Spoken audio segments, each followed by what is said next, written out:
states. So to standardized language for literary writing.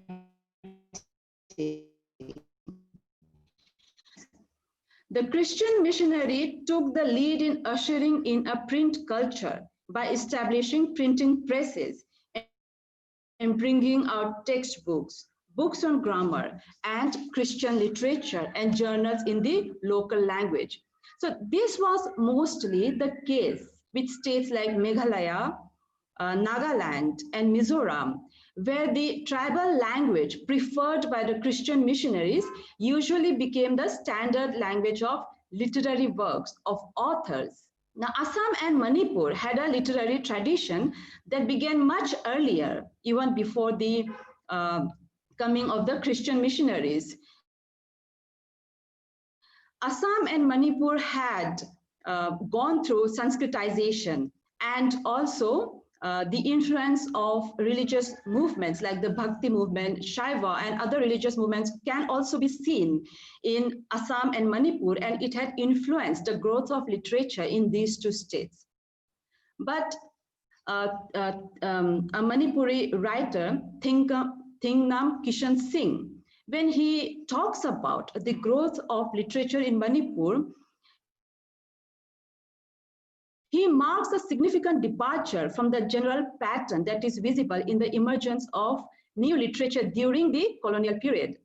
He says that Manipuri regional literature had resisted the influence of both Christian missionaries as well as of the Vaishnava culture and literature, which was patronized by the Manipuri royal house.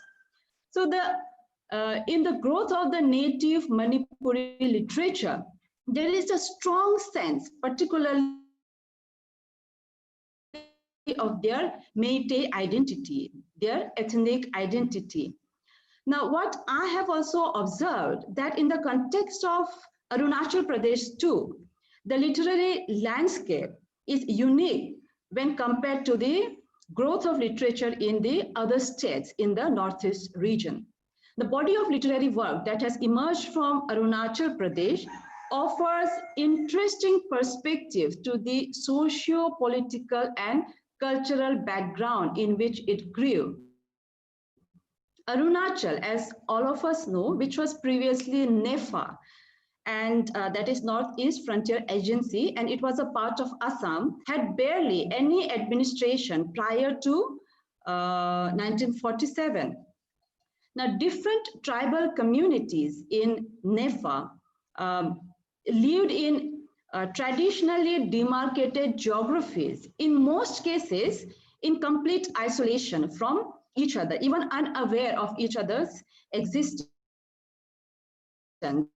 Yes, for certain communities which shared affiliations in language or in their faith, for example, you have the Tani group in Arunachal, which were aware of each other's existence and also had communications in the form of trade with each other. Similarly, in the western part of Arunachal, you had tribes like the Monpas, Brokpas, and Shadukpens, again, who had intercommunication with each other. But apart from this, the different tribal groups had no interaction with the rest of the tribes living in different parts of the state. So we get an idea of this if we read Yeshi Dorji Thongchi's novel, which he first wrote in Assamese, Mona Ont, as silent lips and murmuring hearts. This novel, which is the first meeting between the Shardukpen and the Nishi tribe, brought together by a road construction. So though the novel was set during the Union Territory of Arunachal, it gives us a historical background to the different changes that was taking place in the state while expediting road projects under the initiatives of the Indian government. Now, after independence, when the Frontier Agency merged with the Union of India in the future configuration of NEFA, and then to a state in the year 1987. Though the colonial project of the British had hardly made any inroads into the state, the policy of the British, which culminated in the McMahon Line, shows that they had their interest in NEFA. The tribal resistance to the British occupation has always been a neglected area, but gradually literature is coming up, addressing this part of the history. For example, you have Mamang Dai's The Black Hill, as well as Into the Hidden Valley, which is written by a British author, Stuart Blackburn. So these are two novels that have addressed the contact with the British of the native tribes of Arunachal Pradesh. But otherwise, we do not hear of these stories in any of the mainland or national discourses. Secondly, Arunachal was still a pristine land during the time of independence, where missionary activities, particularly proselytization, had hardly made inroads. So Christian missionary activities, as well as the influence of Sanskritization, again, was hardly felt in Arunachal, and so it hardly influenced the growth of literature in Arunachal. So, but then, because Arunachal as NEFA had these close cultural ties with Assam from Arunachal, like Lumad Dai and Yeshi Dorji Thongchi, being brought up and educated in the Assamese medium schools, and then went on to pursue their postgraduate in Cotton College in Assamese literature. It shows that how the Assamese language had influenced the growth of literature in Arunachal, because their novels were all written in the Assamese language. So the policy of the Indian government under the Prime Ministership of Nehru, or if we can call it the Nehruvian era, was twofold. First was the protection of the tribal culture and faith, and second was the integration of the state of Arunachal, mainland India. So in this twofold mission of the government, the language policy was a very important one. So in Arunachal Pradesh particularly, post-independence, the language policy of the Indian government worked to a great extent. So we have seen how Assamese was a lingua franca of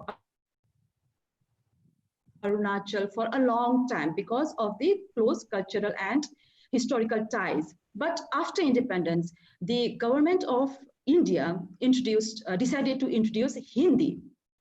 Prior to that, after NEFA became a union territory and then later on became a state, the language policies shifted first from the Assamese medium, then to the Hindi. And today what we see is that English is the official language in state of Arunachal Pradesh, Meghalaya and Mizoram. That is why if we see that the second as well as the present generation of authors are mostly writing in the English language, and it has to do a lot with the language policy that was introduced into these states. So in the case of Arunachal too, this is the same. So you have authors like Mamang Dai, and then you also have younger authors like, so they are all writing in English today. So now coming to the general overview of Northeast literature, post-independence was one of the most creative periods for the literature in the region. But what we observe is certain shared concerns, certain shared themes. For example, the themes of insurgency. You have the concerns with the threat of modernization, the self-determination movement, the conflicts with the Indian state, militarization, the imposition of AFSPA, themes and concerns that you find among the writers post-independence. For example, in Assam, the Assam movement and the rise of Alpha became the background for many important works which gave insights to its impact and repercussions on the lives of the common people. Similarly, in Nagaland, the NSCN and the demands for Nagalim, that is a united Nagaland as a nation. So the impact of these movements and these demands on the Naga psyche became a central trope in the literature from Nagaland. So we see such similar trends in the writings from Manipur, Tripura, and Mizoram to a certain extent. Here again, I should point out that in Arunachal Pradesh, again, such insurgent movement that affected the psyche of the common people at a collective level was not witnessed. So if we talk of literary works that dealt with such issues was Birendra Kumar Bhattacharya's Yarungam, which was published in the year 1960, and Mrityunjay, which was published in 1970. You have works of the Karbi, based on the Karbi life by Rong Borong Terang, that is Rongmilir Hahi. You have Lumadai, one of the earliest novels of Lumadai, that is Prithivir Hahi, because it was all written in Assamese, are among some of the great works that explores the collective trauma of the people, the cultural loss, and a negotiation with the new status quo that had emerged out of these states merging with the Indian state after independence. But these common and shared concerns and themes also became a basis for the stereotyping of the literature from the Northeast region. So insurgency, violence, trauma, militarization, these were taken to be the quintessential quality of the literature written from the region. At the same time, the media representations of the armed resistance and bloodshed that followed, as well as the image of the Northeast, which was constructed as a land of violence, strife, and struggle, all led to a stereotypical image of the Northeast, as well as of the literature of the Northeast. So, when I say that Northeast literature is at a crossroad today, and what are the ways forward? So one of the way forward is to break out of these stereotypical images that was constructed of Northeast and its literature. Now the other image that stereotyped the Northeast was that it was a land of ethnic tribes with alien cultures and traditions. Northeast came to be exoticized, and these images perpetuated the alienation of this region from mainland India. Now, I remember a quotation by Chimamanda Adichie in one of her talks, where she says that the title of her talk was "The Danger, There is a Danger in Linear Narratives," where she says that show people as one thing, as only become. So the stereotyping of the literature and the people of the Northeast was again and again shown in the national media, in the print culture, and that it came to be representative of this region. So it is very important that the literature today break out of these stereotypings.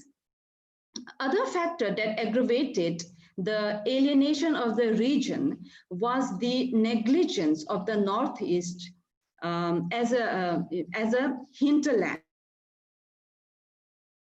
as a land, in the margins. Because if you look again at the map of India, Northeast is connected to mainland India with a very thin strip of land called as the chicken neck.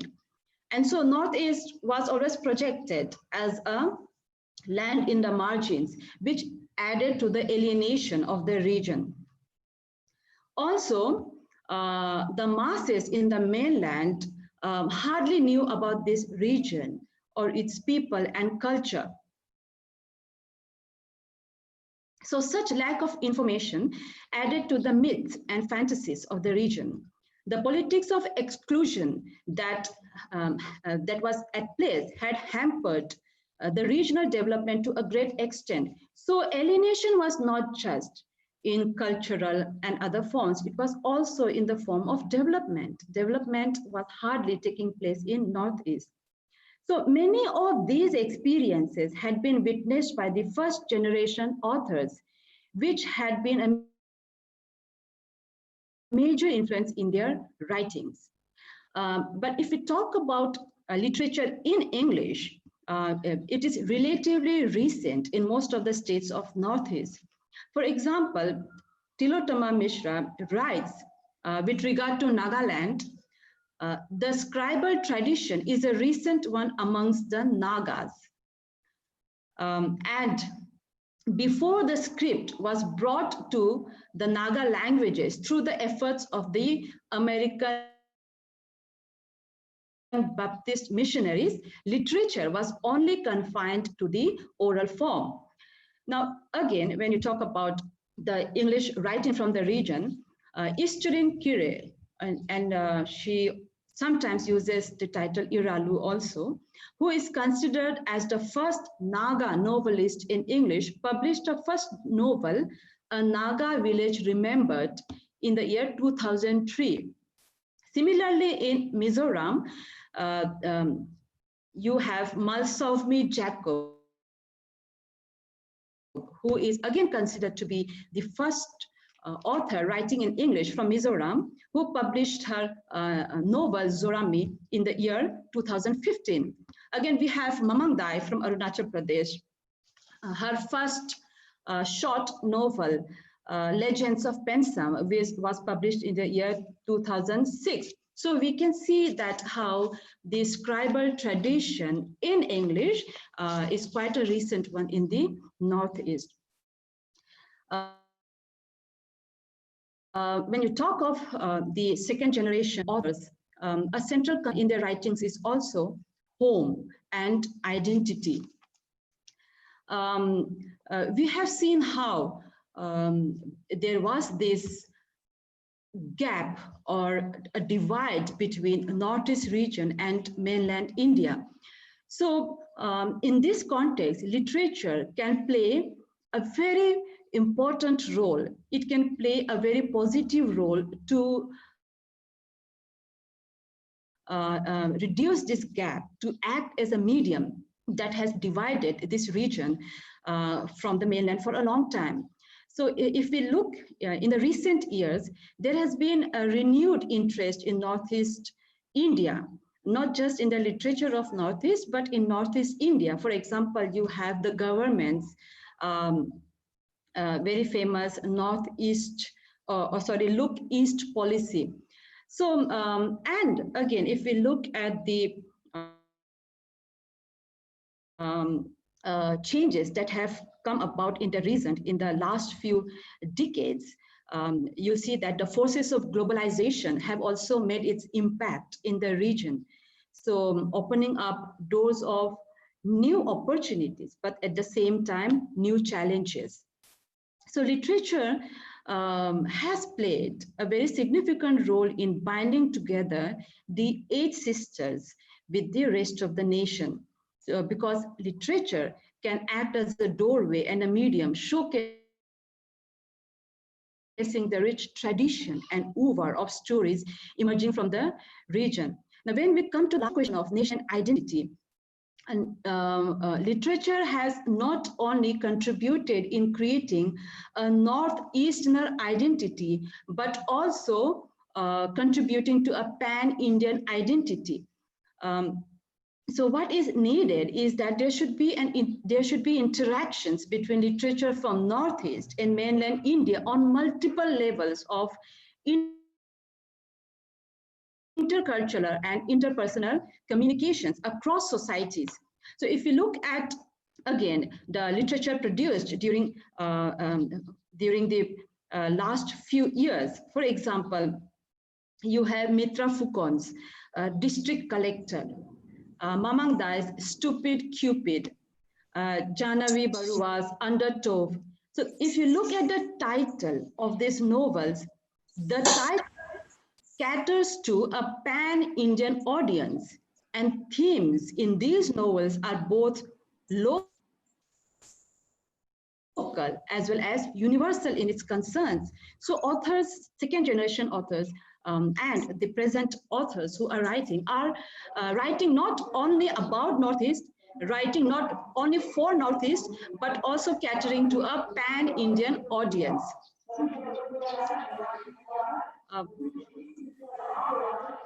Sorry for the background announcement that is going on.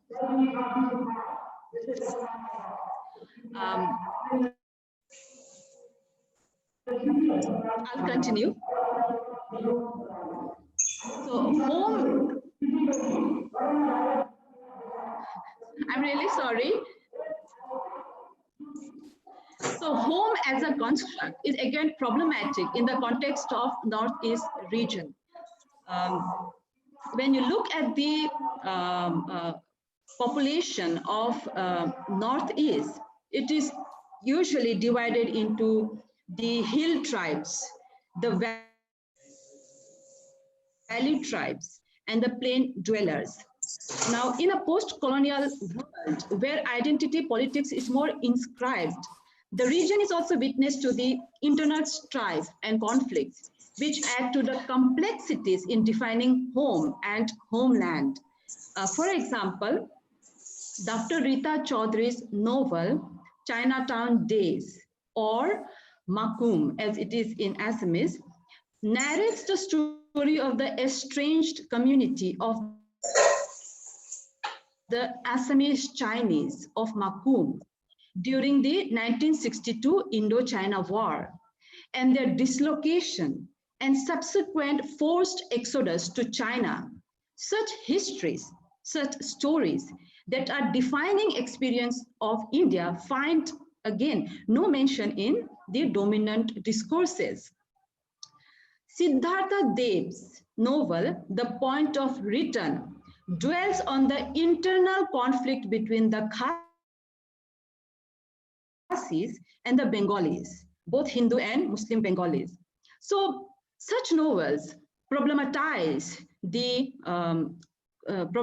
what is home, what is location, because the question of home and identity, of location and dislocation define and redefine relationships of land, people, and country.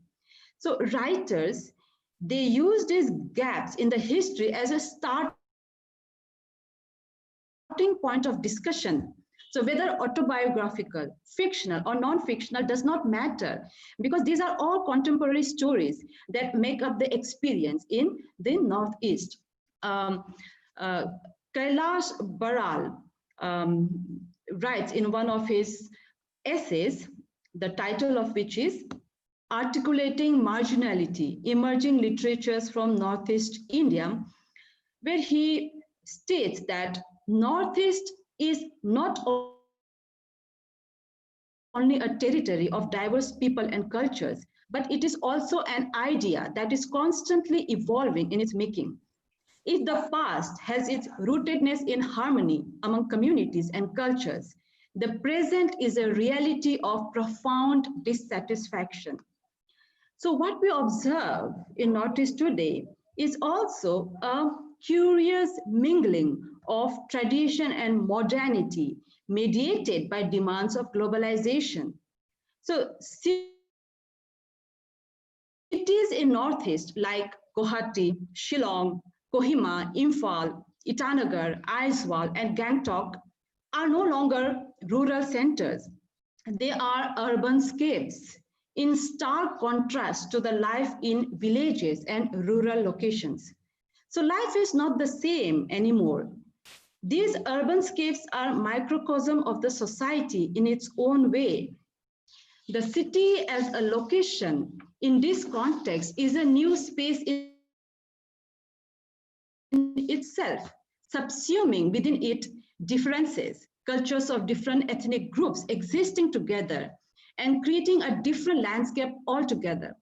Of course, in such a situation, the influences of dominant cultures of the mainstream is already present. For example, if you take the case of Arunachal Pradesh and particularly Itanagar as an urban scape, you see a lot of influence of the mainland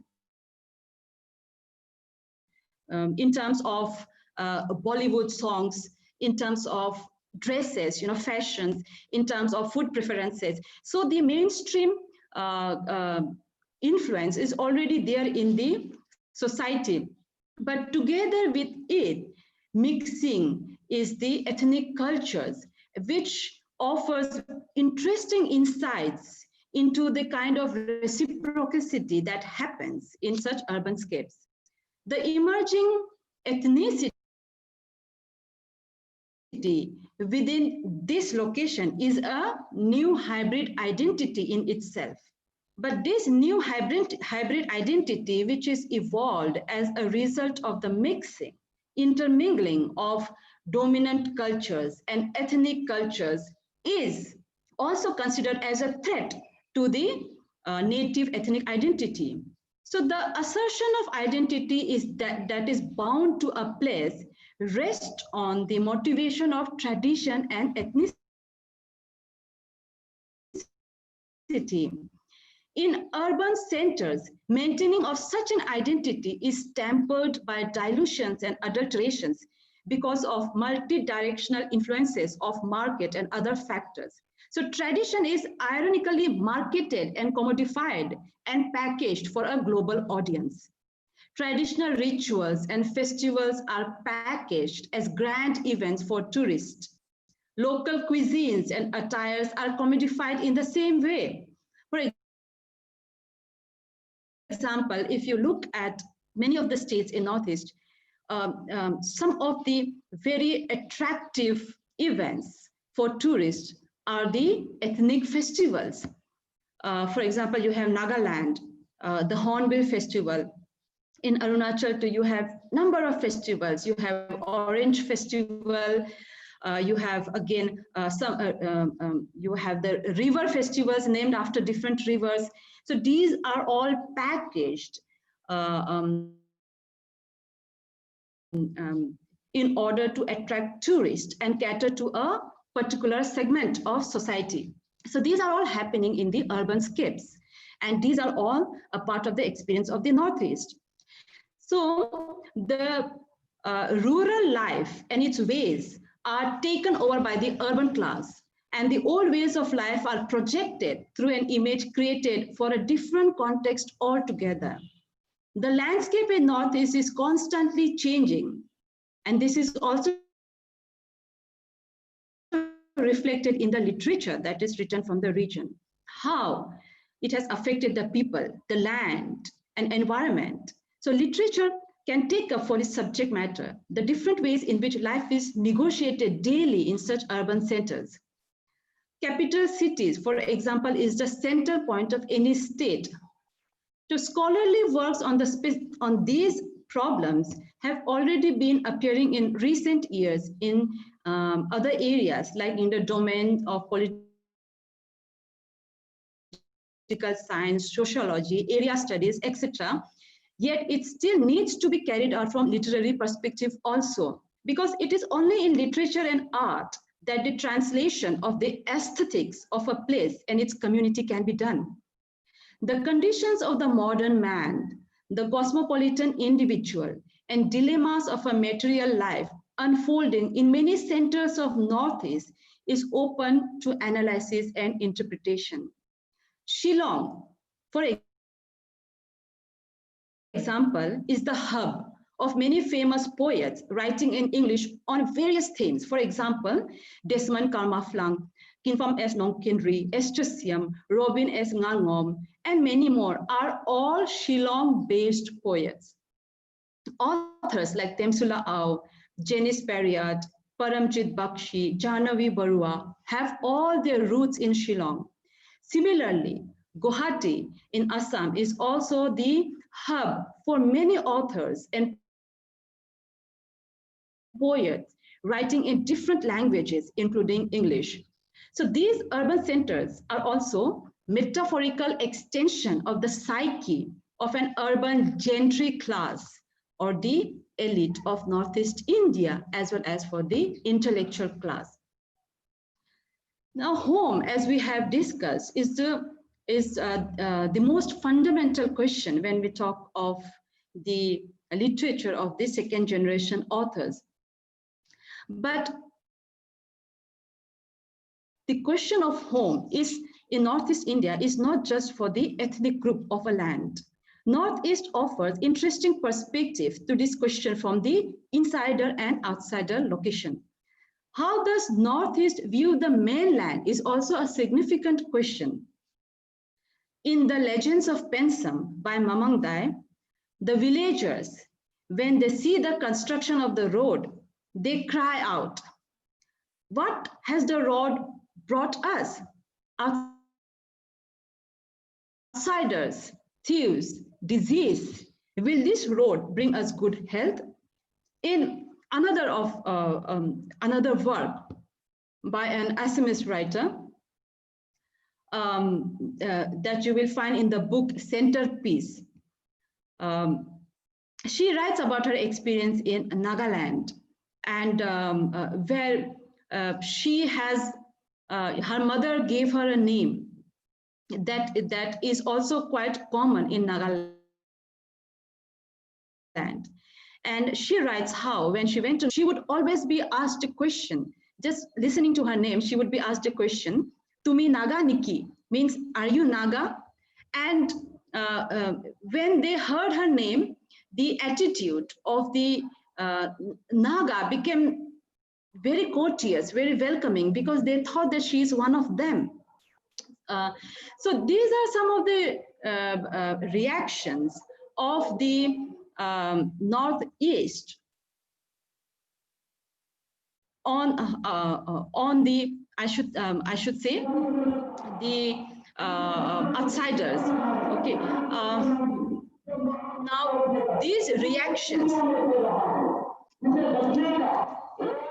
So these reactions that we just saw, like the reaction of the villagers, have been fostered by years of skepticism, distrust, and fear. But having said that, conscious changes in attitudes have sidestepped deep-seated resistance, in addition to the inevitability of the mobility that a globalized world has brought even to Northeast. But then it would clearly be a fallacy to claim that discrimination of the Northeasterners outside the region has ceased altogether. Sanjay Hajarika, in his book, offers a very good field title. The title of his book is "Strangers No More." So it's a very good field title. I found it to be a very good field title. "Strangers No More, New Narratives from India's Northeast." So the title is interesting, but complicated. So does he claim that the Northeasterners are no more strangers? They are normal, they are acceptable Indians? Or does he mean that the stranger is no more, that he is dead. In that book, he has written a chapter with the same title, Strangers No More, but with a different subtitle, The New Indians. He begins that chapter with the tragic incident of a teenage boy from Arunachal, Nido Tanyang, with hairs streaked blonde, insulted by a shopkeeper from Lajpat Nagar in New Delhi for his looks. And Nido Tanyang was beaten up by the shopkeeper and his goons, and he succumbed the other day. So Sanjay Hajarika writes, what happened inside and outside that shop resulted in his death and forced many Indians to look and rethink ideas and issues of racial discrimination and viciousness towards those from the Northeast and towards people who happen to look different. But he also points out that despite such repeated incidents, young boys and girls from Northeast continue to engage with India and Indians not as armed fighters or insurgents, as many of their forefathers had done, but rather in search of job, in search of a better life, and for education. So he says, perhaps this is where the core condition of the region has changed, that a generation of young Indians from the Northeast region, tired and exhausted by conflict and bloodshed, seek to carve out a new way of life for themselves based on the laws and systems of the mainland India. But I had begun this part of my deliberation with talking about the outsider and insider dichotomy. But this issue also has many other ramifications. The question is not just political, but it is also emotional for both the parties. Now, a very important book, Insider Outsider, edited by Preeti Gill and Samrat Chaudhary, posits this very question of the insider and outsider. One of the contributors in this book is the author Jahnavi Barua, who delves deep into the question of belonging and unbelonging to a place when she had to leave her childhood home in Shillong and shift to Assam. Another author based in Shillong is Paramjit Bakshi, a Punjabi married to Khasi, who had lived most of his life in Shillong. And he raises the question of why he must constantly prove his Indianness when he is in Northeast. So, and many well-known works of fiction have been written by non-natives about the Northeast with equal flair and as accurate as possible. So the location of an author, the communal life, and the space he occupies is fundamental to the discourse of belonging and unbelonging. Now, a major point of interest here is ILP, and that is Inner Line Pass. So this is a pass that is issued to states like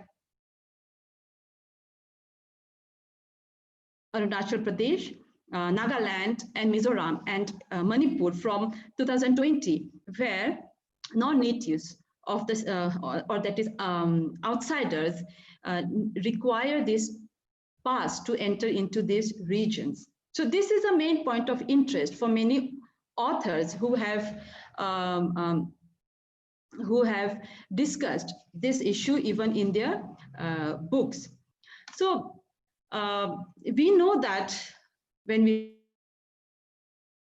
look back at the history of ILP, which is again like the terminology Northeast is a colonial construct, ILP was also a colonial policy. So which was first introduced by the British in the region. The aim of the British India was to protect, firstly, their commercial interest in Northeast region, And secondly, to protect tribal cultures. Now, independent India continued this policy, but with the aim of protecting both the tribal culture as well as the resources of this region. These provisions have been put in place for this purpose, but it has also raised a number of questions regarding the paradox that arises.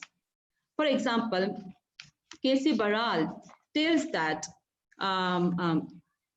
this policy of the Indian government, which was introduced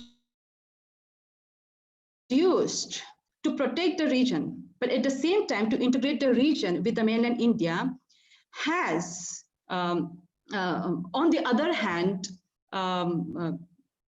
added to the discourse of the other, because the issue of ILP segregates these states from the rest of the nation.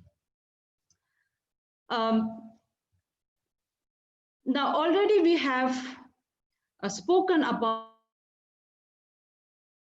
the different attitudes that we have, from towards this region through history, both political and geographical. So the question that arises is, does this policy of ILP further divide, or does it serve to protect the unique culture and geography of the region? Now, again, we have to look at it from two perspectives. The ILP movement is gaining on one hand, because particularly the issues of illegal immigrants and other issues for which the ethnic communities of the region are genuinely being threatened. But on the other hand, authors like Paramjit you have Preeti Gill and Samrat Chaudhary in their book Insider Outsider problematizes the issue of the ILP. So we have to look at it from both the perspective, the outsider as well as the insider perspective. So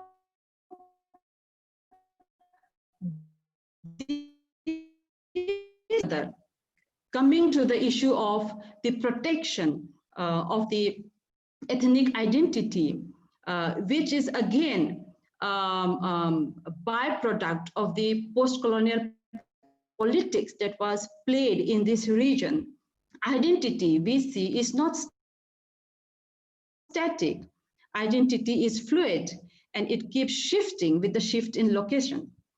Sometimes an insider is just by name, and at times an outsider is more than an insider. If you look at the literature written, for example, you have Yarungam, a book written by an Assamese author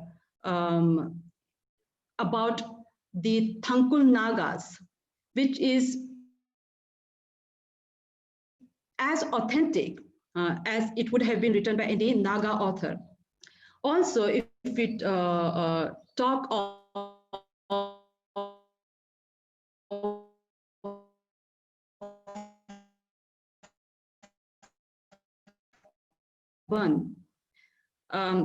history of Arunachal, particularly the Apatani Valley. So the question of outsider, insider is problematic in this sense, because like I said, some more an insider in writing about the Northeast is that the validity of perspective can be authentic from any two positions, because both give an insight into the society or culture in which they have lived for many, many years. So the threshold where the Northeast identity and national politics intersect is one large intermingling system that is continuously shifting and also spilling into other areas.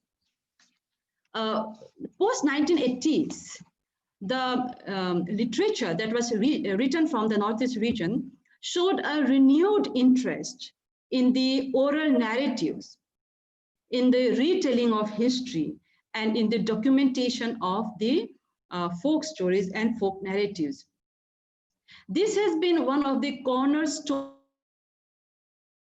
of the literature from the region. So it has been a major reason also for the attention that the writers from the region garnered from the readers across the nation.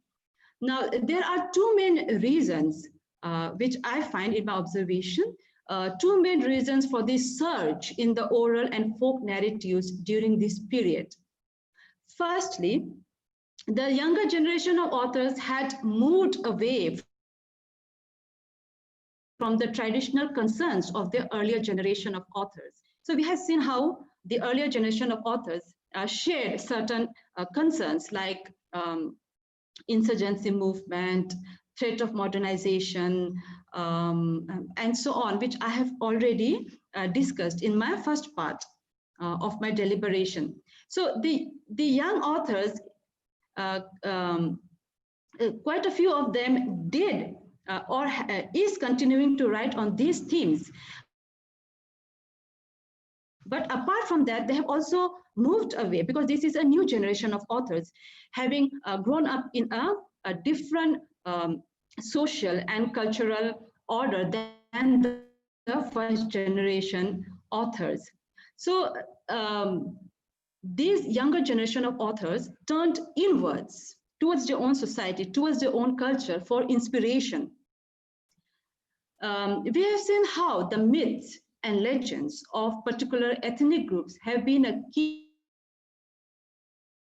source of creativity during this period, that is post-1980s. The major insurgent movements and the counter-insurgency had grown parallel to the growth of the state. But many of the second generation authors were not direct participants or direct witness to it. They grew up in a post-conflict society, and the trauma witnessed by many of the older generations are distant to them. So they turned towards their open cultures as perennial sources of stories. In states like Nagaland, Meghalaya, and Mizoram, the coming of the Christian missionaries had sidelined the oral narratives. The oral narratives which belong to a different worldview altogether. So you have writers and poets like Ishcharin Kire, Temsula Av, Kinfam Singh Nongkinrik, and Klosholm Mamangdai, and many more, revisiting the secular oral literature of the ancestors.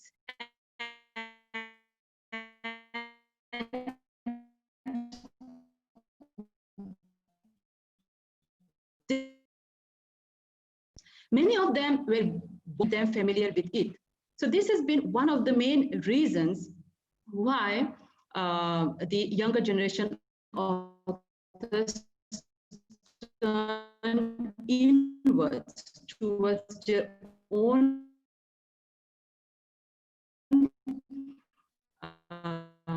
or northeast because of the absence of written script. The debate of the oral versus the written has always privileged the written as authentic and thus reliable. But a tribal society is rich in oral tradition, but lacks a written script. So this has been a point of attack on many different levels that the writers who wanted to write in their native tongue faced. So the revival of folk narratives was a reaction against such unjust criticism. In one of our articles, Jasmine Patton, a young Naga writer as well as an academician, she writes about the Naga oral culture. So I'll just read out a quotation. She writes, "It was only in the 1970s that Nagas started writing about themselves. And interestingly, among the first English books written by Naga was a collection of folk tales titled Folk Tales from Nagaland, published by the Department of Art and Culture. Why would the government of Nagaland be so interested to preserve the folk tales from the state? Of course, she states, they would want to, because Naga folk tales were the living repositories of the seen history and throbbing cultures of Nagas. They weren't just mere stories, but a treasure house of memories, customs, beliefs, and everything that would make for Naga existence. So this is true in the literature written from different states of the region of poems, river poems, that are all rich in oral history and oral narratives. So in the absence of written history, it is the oral literature that carries the history of the tribes forward. So it was in reaction to such accusations that the younger generation authors, with a sense of urgency, reverted back to their oral culture and took it as a source of their creative output. So the folk tales for the Northeast literature became the center of pedagogy, as well as their chance at retrieving their history. The oral culture, in a sense, we can say, is the wellspring of the literature from the Northeast. But again, what is observed is that Northeast literature was again stereotyped as a literature of oral culture, as ethnographic writing. And this was considered to be one of the paradigms of literature from Northeast India, which was in fact again limiting. So when we talk again of Northeast literature at a crossroad and at a transitional phase, we have again to break through this stereotype that Northeast literature is not just of oral culture. Northeast literature is not just ethnographic writing, but Northeast literature is much more, and it goes beyond many such limiting representations. So what I would like to point out again and again is that Northeast literature has to emerge from these constructions and break away from such dismissive perception of its art and literature, and showcase its full potential.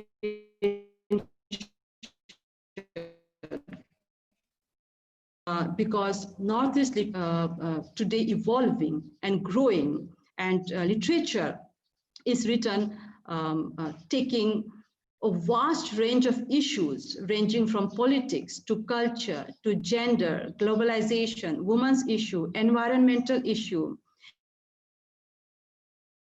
aesthetics, there is Northeast drama, and so much more. So the responsibility of the younger generation authors grows, because they have to break through these stereotypes, and many of them are doing so.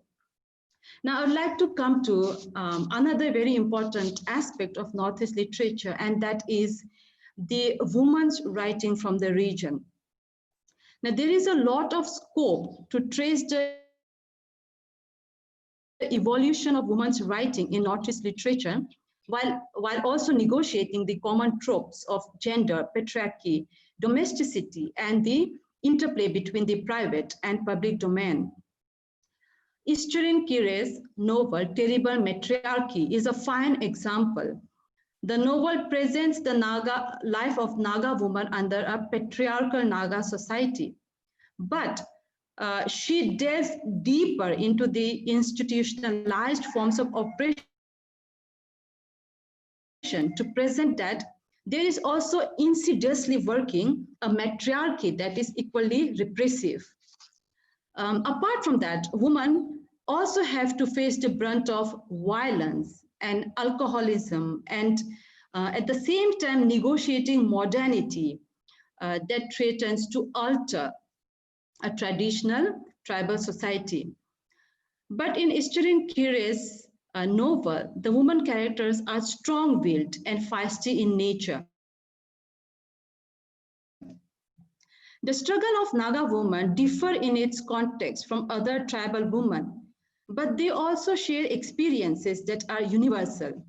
Temsula Aw, in her literary work,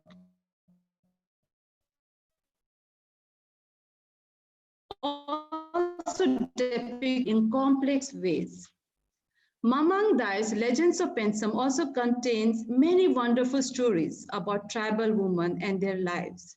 For example, in Legends of Pensem, you have the character of Nenam, who falls in love with an English guy, David. For this love story, tribal norms are defined at many different levels. But in the end, as we see, it is Nenam who has to choose between the land and her love. Now, why could she not have both? Indira Goswami, Rita Chaudhary, Janice Peria, Jahnavi Bora, they are just a few of the many women writers writing on women's experience. An interesting area of investigation in women's writing is tribal feminism. How women in Northeast experience not just traditional problems under patriarchy, but also negotiate the history of political intervention of the state, as well as violence due to insurgency and counter-insurgency movements. If we look at the history of the movement of women in Northeast, there are many stories individual stories of each state. For example, in Manipur, movements like woman torch bearers. This is the name of a women's movement in Manipur, which was launched in 1980s against the AFSPA. AFSPA is Armed Force Special Power Act that still Manipur is protesting against. The issues of the brutal rape of women during insurgency and counter-insurgency movements. Then you also have in Nagaland, the Naga Mothers Association actively protesting the violence. A famous cry of the Women's Association of Nagaland is "Shed no more blood." As all of us are aware, an icon against protesting against AFSPA was Irom Sharmila, who is also widely known as the Iron Lady. She has herself penned a 1,000 words long poem titled Birth about her journey and struggle. So tribal feminism responded to a whole plethora of situations from within the patriarchal norms of the community, as well as interventions of dominant hegemonies in different forms and in different shapes. Tribal feminism is a victim of double subjectivity. One can try to understand this experience from within the area of feminism, but it would also suffice to generate a vision of tribal feminism where the experiences of women from the region are no longer secondary to the other experiences from the woman or from that of the mainstream. So tribal feminism demands that women's experience should not be secondary to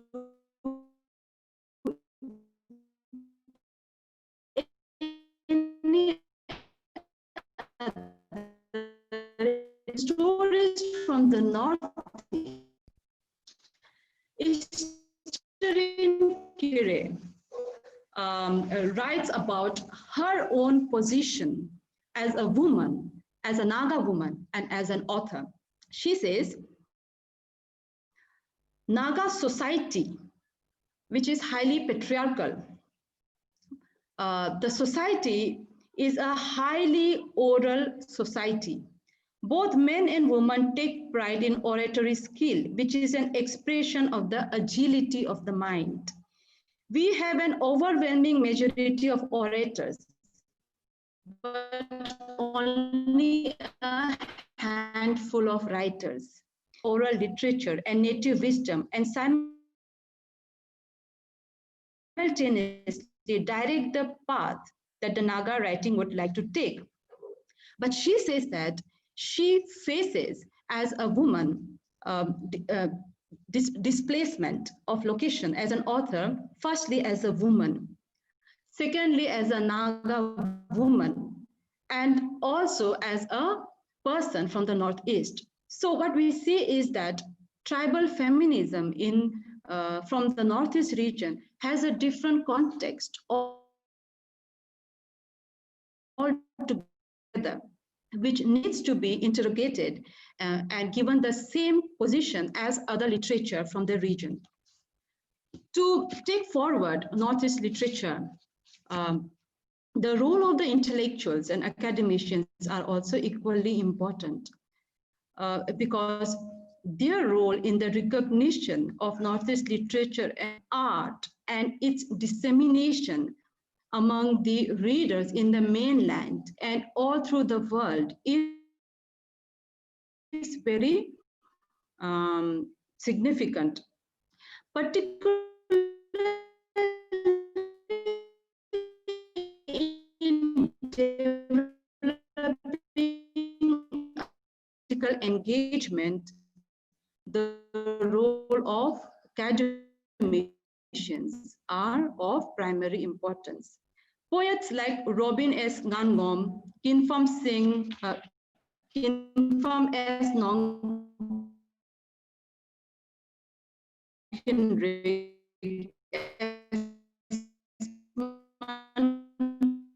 Karma, Esturin Kure, their jobs to pursue creative writing, but have been academicians at certain points understand the trick of the trade, the need to systematically develop a methodology for the study of things where even canonized. Canonical text, we have seen how it has played an important part in the critical as well as cultural reception of literature.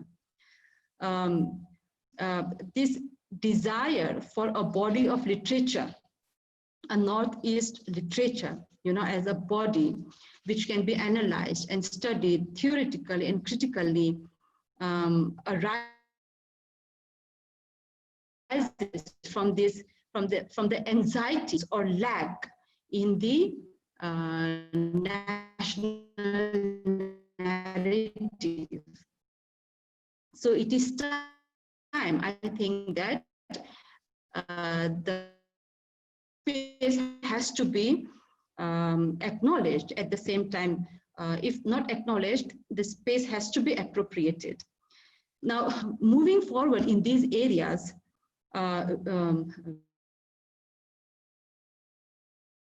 taking Northeast literature into the area of academics as an intellectual pursuit, will seek to reduce the gap in the existing scholarship. And this will also facilitate in the understanding of interregional as well as intra-regional cultures. And also, it will help to demarginalize and re-centralize the literature from this region. So it has become imperative to redraw the path of English but then there are certain authors, certain academicians resisting inclusion of Northeast literature into Indian writing in English.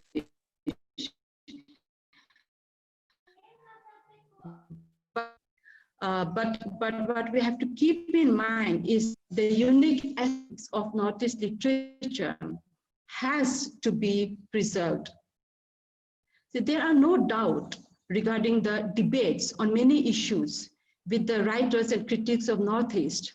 But one thing that all agree is that Northeast literature cannot be judged from the paradigm of high tradition and small traditions. So this paradigm does not work for Northeast. Northeast has to be judged and understood and studied from a very different paradigm altogether, because it lies beyond these conventions. Another area which offers a lot of opportunities to scholars is the anthologies and compilations of poems, of novels, and of dramas from this region. There are hardly anthologies available. Quite a few of them are available. So this is anthologizing and compiling is an task requiring intellectual endeavor, vast information and critical acumen to choose works for collection. So some works that are available are, and quite good collections are did. The Odd Anthology of Northeast India is divided into two parts, poetry and fiction, and essays, short stories and essays. So this is a collection, this is an anthology, which is very important. Then you have anthologies of poetry by Robin S. Ngangom and Kinfam Nongkinrik, edited Dancing Earth and Anthology of Poetry from the Northeast. So these are some anthologies that have dedicatedly offered space and voice to both established and new poets and writers from the region. Apart from this, anthologies have also come out from individual states. For example, from Manipur, you have the anthology of poems called as Challenge by a group of poets who call themselves as the Angry Young Poets. So there are anthologies available, but not sufficient. So this is an area where academicians can really look into. Another area is that there is also a paucity of translated works of regional writers from the region. Literature written in the native languages continue to remain in the periphery because of its inability to reach on translation, to communicate to a wider readership. If writings from Northeast has to be envisioned as a collective body of literature, then writings in regional languages also has to be taken along. So Tilotama Mishra writes about Lumadai and Yeshidorje Thongchi, both of whom wrote in Assamese. She writes, the Arunachali writes Samia, like many other writers from small nationalities, whose readership is also limited, will have to depend more and more on capable translators and publishers who can enable them to reach out to the small minority of literary readers who still read good books. So translation can really play a very important role in the dissemination of literature written in the regional languages to a wider audience. So in conclusion, I will just say that if writings from Northeast India has to be envisioned as a collective body of literature, then writings of all kinds and writings from all regions and writings in all of the languages has to be taken along. Regional solidarity among highly disparate cultures and languages can be celebrated despite the difference in a space that is open, that is equal, and that is inclusive. So with this, I end my deliberation. Thank you. Saurav? Thank you, Mr. Dawir. It must have been a very good and effective lecture. Unfortunately for us from this side of the Rajiv Gandhi University, we don't have any connectivity. We missed your lecture and we could not follow the chat box question also. Then I request Ms. Moir Riba, Assistant Professor of the Institute of Education, take over the share and conduct the meeting. And if there's anything to ask from the audience side, and she can coordinate and convey it to the our speaker. Moir, go ahead.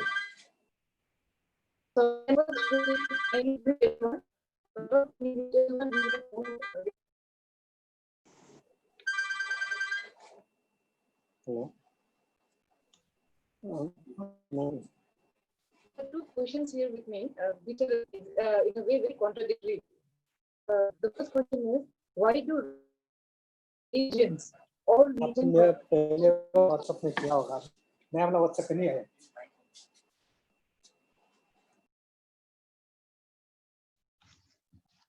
I'm really sorry for network issue on my end, sorry.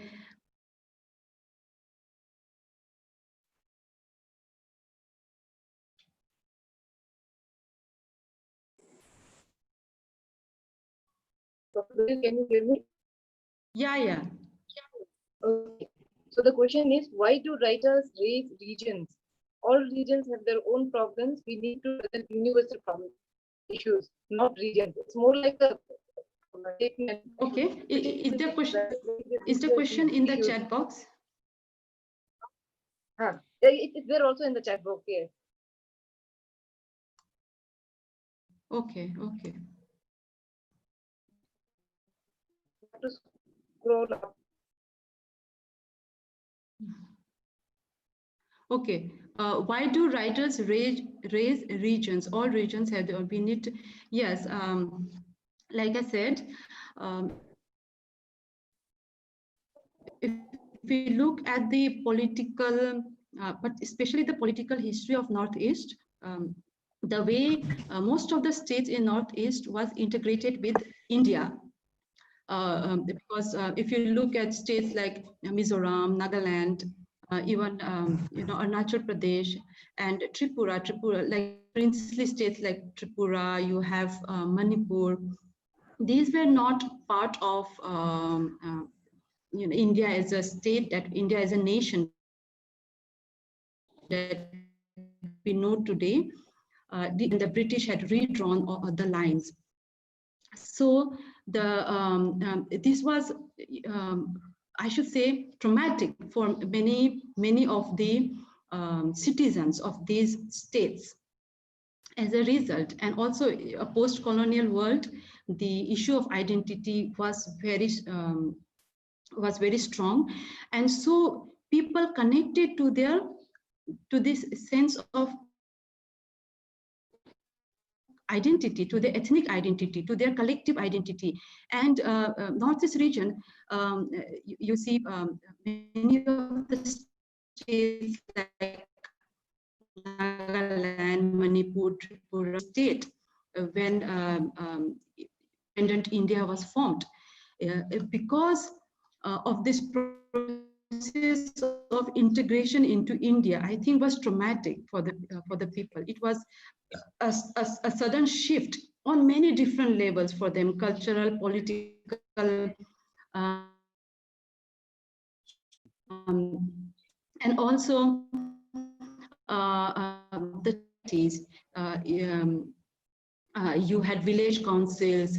So it was a different system altogether, and then shifting to a new system.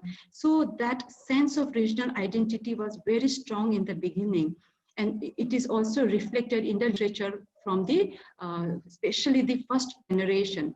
But like you have pointed out, universal problem, that is what I want to say, that is what I have been trying to say in my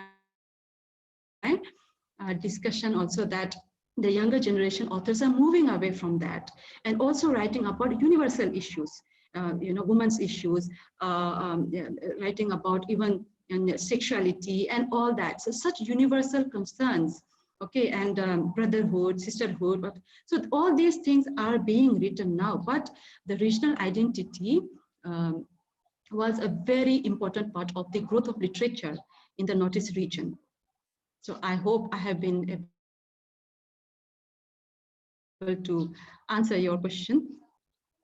The another question is, how can we discuss and analyze the Northeast literature from the ethnic identity crisis point of view? Ethnic identity.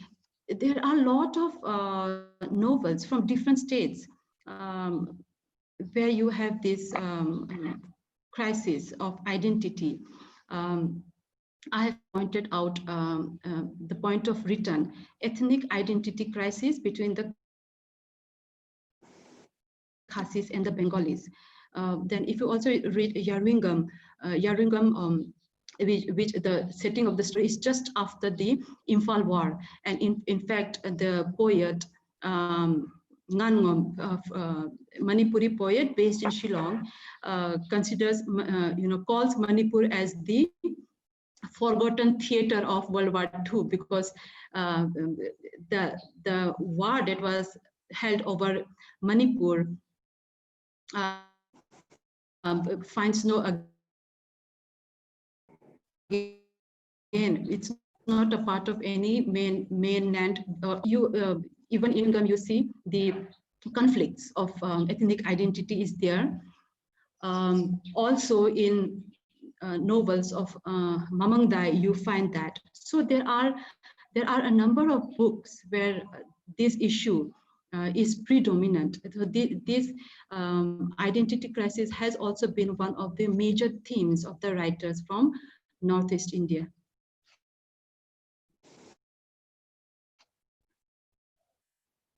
Yeah, will there be a day when Northeast literature will be called an Indian literature? So this is what at the end of my discussion I was pointing out.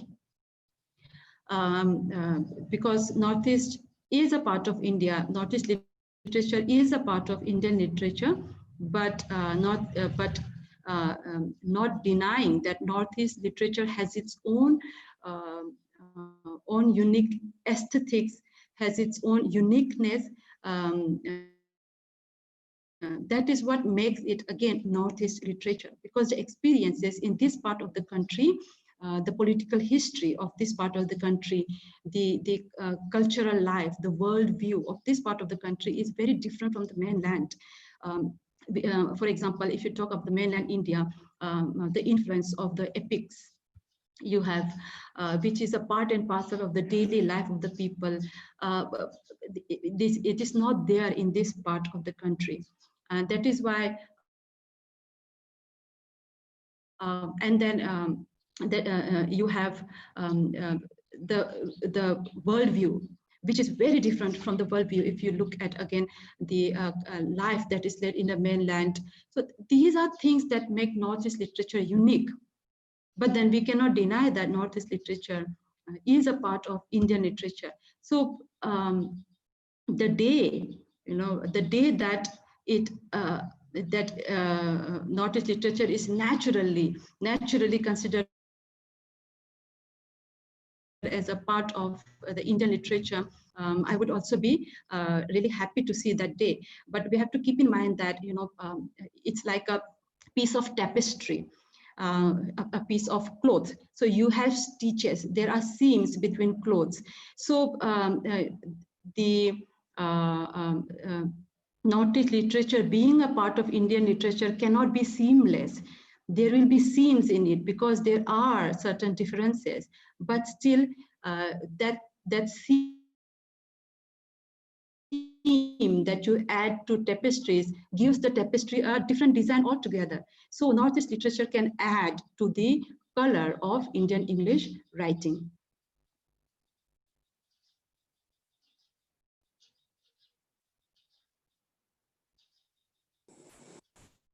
Yes, Dr. Doi, I think there were only 3 questions for today.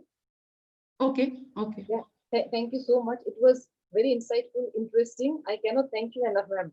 And also, I would like to share that many of the members in this group are not necessarily from English, they are not from literature, and they're still engaged and they're listening and giving very good remarks on the chat box. Thank you so much, ma'am, for this session. I'm sure everyone has really learned a lot and they're requesting for a proceeding. So we hope that we do get to publish whatever you shared with us today. Thanks to the vehicle in the back which was going announcing COVID issues. We had some issues with the audio. So we will take your permission and publish this document so that we can share with everyone. Ma'am, thank you so much for joining us today. It's been a pleasure. You have always been a big support to the Institute of Distance Education. And okay, thank you so much. Thank you for giving me this opportunity. thank you, ma'am. Thank you. I'm really sorry for the audio from my part. No, ma'am, Okay. it's fine. Thank not you. that bad. Thank you, It's not as everyone. bad, right? Okay. So moving on, now we would like to welcome our next speaker, Dr. Miyaji Hazam, who is also the coordinator of English for Institute of Distance Education. Dr. Miyaji Hazam teaches English literature in the Department of English, Rajiv Gandhi University. He has contributed to several national and international journals. He has also authored books, and at present, he is actively engaged in doing and guiding research in new literature and post-colonial narratives. I may also like to add that he is the co-coordinator for today's seminar and he's the one who brought the program together. So I would like to request Dr. Miyaji Hazam to please start his deliberations. Sir, can you hear me? I did see you online 2 minutes back.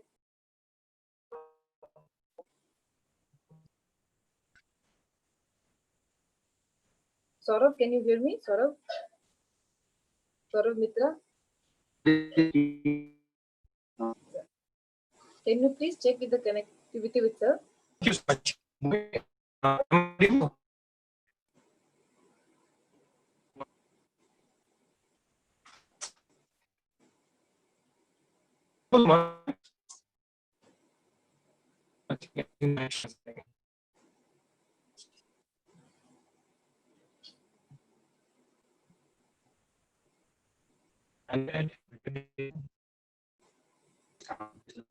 And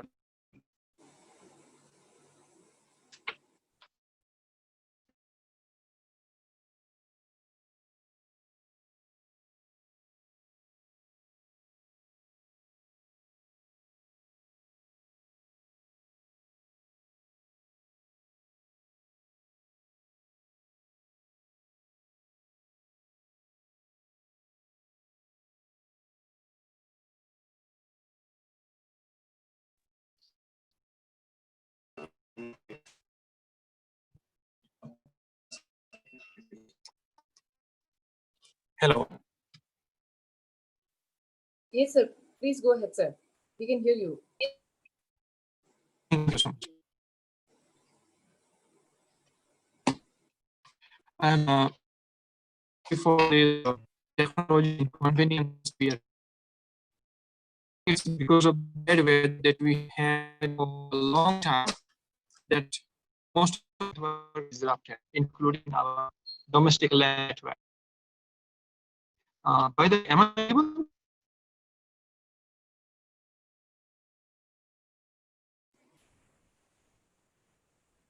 Please continue, sir. I can hear you.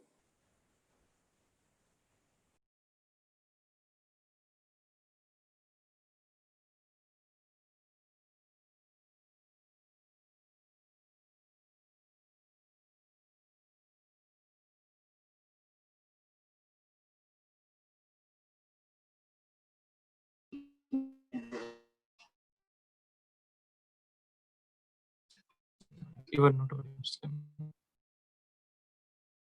Hello.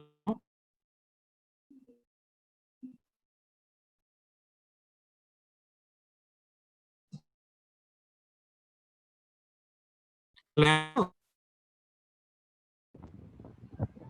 Your audio is breaking, sir. All right.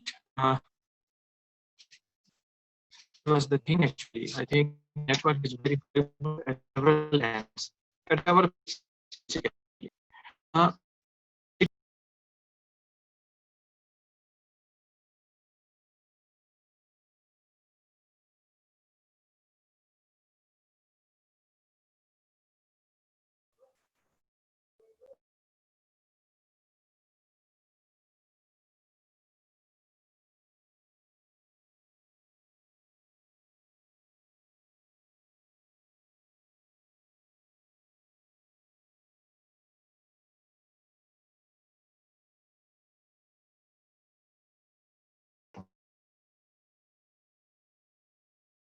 I think we're looking at the connectivity issue from the speaker side.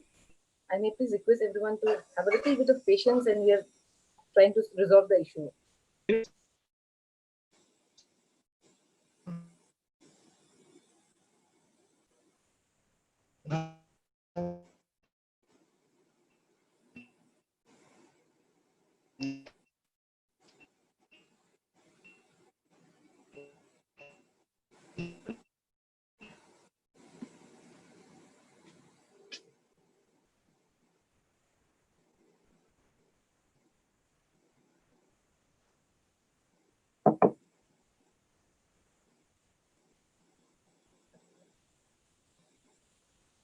Sorry. हम वही बोल रहा था कि ना ये ना आप लोग लैपटॉप का चक्कर मत करो ना, क्योंकि हम भी मेरा लैपटॉप खेलते हैं मोबाइल में। तुम्हारा लैपटॉप बेटर है ना मैडम का? हाँ, किसका बेटर है आप दोनों में से? नहीं, आपका और मैडम में से किसका क्या सिम है? आपको पहले दोई मैडम का में डिस्कस नहीं किया क्या? दूसरा दोनों में से ना।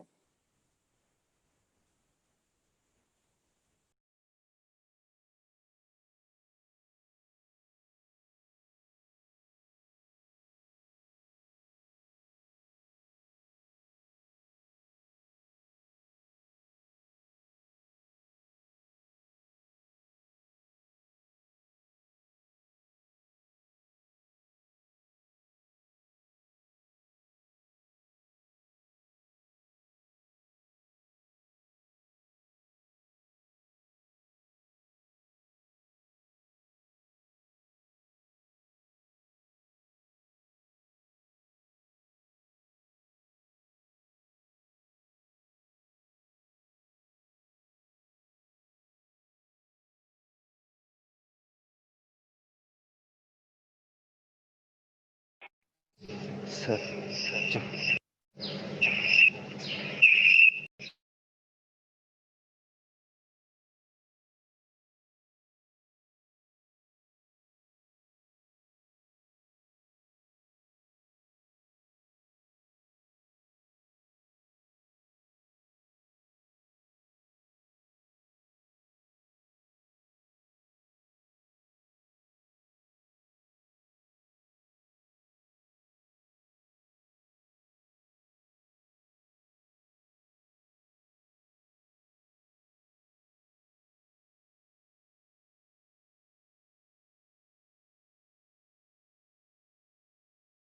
Mute.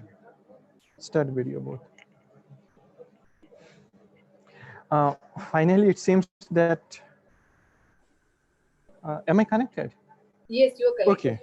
It's Okay. very Thank clear. you. Thank you. Very clear now. Okay. It seems that technology has finally driven me outside. Yeah, we couldn't connect from the conference room, so we finally decided to come out and then give it a try. Right. I mean, I was trying to find a point of connection, not this internet connection, but connection in the discourse from where Dr. Doir Ate left. I mean, she spoke so wonderfully about the different issues related to literature in the Northeast. And she also spoke in literature. And the topic that I am trying to pick up today is to look at the city as a potential source of, or a site, more than a source, a site for research in literature. Now, when you speak of the city, there is usually a sort of contradiction involved in it. I have seen many times that when we ask potential scholars, what do you want to work upon? And if somebody speaks about ecology or things like that, they usually tend to see the city as a contradiction.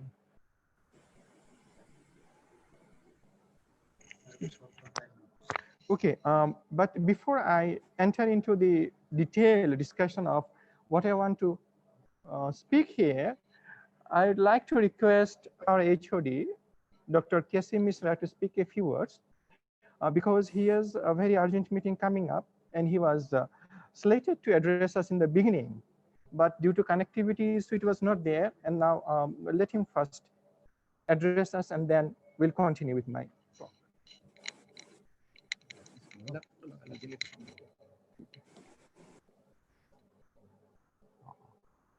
Hello, am I audible?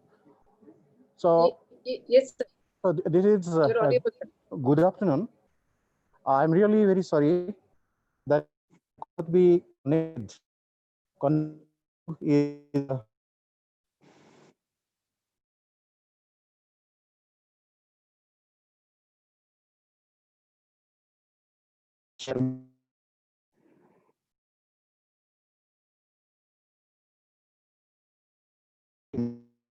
like that. Distance education, particularly IDE RGU, has been very much able in its own ways to keep the learning lines on. And it is because of that that we are all here today, this evening, this morning, and now it has spilled over to afternoon, and the session will go on. As Saurabh Mitra has already stated in the beginning, they are conducting a 8-day-long webinar for this cross-platform forum talk, involving all those 8 different subjects with which the distance education runs. I'm specifically happy and grateful to the Director, IDE RGU, Professor Asan Reddy sir, and Madam Moiriba, who have given me this opportunity to address you all this.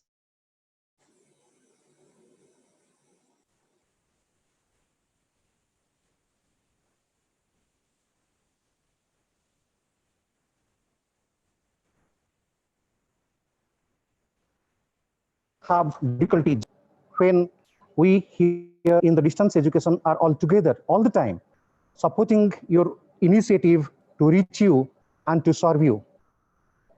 As far as the Department of English is concerned, we work hand in hand with the IDE, and that is where we serve the department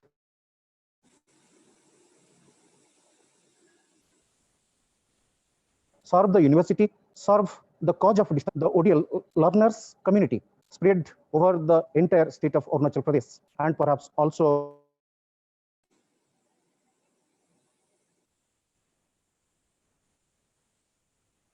with its oath has been all through to look after the needs that this subject of English could raise, and how we should address in terms of the support services that the department would be able to provide. We have been therefore very much systematic about going about it, and at the beck and call of IDE RGU, we have specifically designated one of our own colleagues, particularly Dr. Miyaji Hajam, to coordinate and liaise from the department with the IDE, so that none of the demands of IDE go unattended to. seamlessly as it may be said, we have been there following the mandate that the IDE follows in conformity to the vision of RGU as a whole. RGU's basic motto is Vidya Mritam Snute. That is, by that we understand that education is considered to be nectar, information is sweet, knowledge is pleasant, and Not audible, sir. sir, if we go by it, we understand that this age of information and this information technology are all there at our disposal to reach out to the distance learner more and more, so that nowhere they would be left facing any kind of problem. Our learners are our own resources, and the Human Resources Development Ministry, UGC, RGU, and IDE are all striving together to serve this distance learners community, so that in their own places, at their own pace, they can access that we at the institute produce.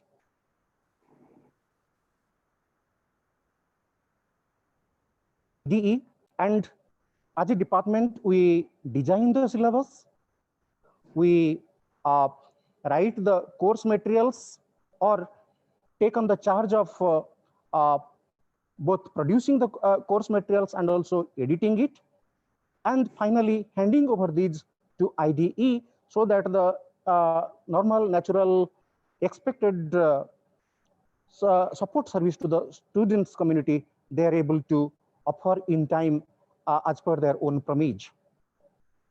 And that is where we are. And when they conduct all your contact programs, we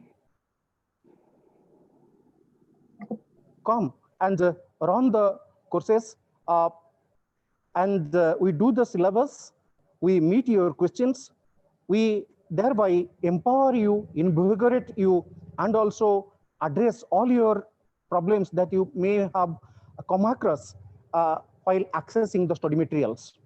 The study materials, no doubt, have been framed in the SEAM format, this self-instructional material designing format.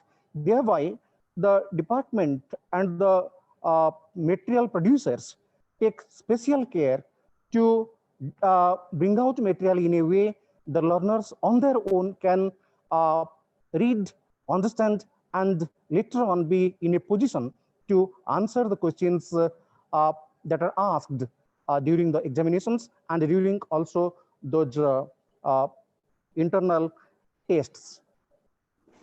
That is where, therefore, from the beginning to the end, from planning the course, from designing the syllabus, conducting the classes, meeting your queries, and also conducting the setting the question papers, examining and evaluating the answer scripts, and passing this on to the IDE authority. That is where the department plays out its own role as and when we have been asked to do. Because of this, the connectivity issues today, and because of the speakers line as per the schedule, I would not like to impinge much on your time. I would simply like to suggest 2 or 3 things. My own colleague, Dr. Ete, as she was presenting her own deliberation, came upon several things. I would not like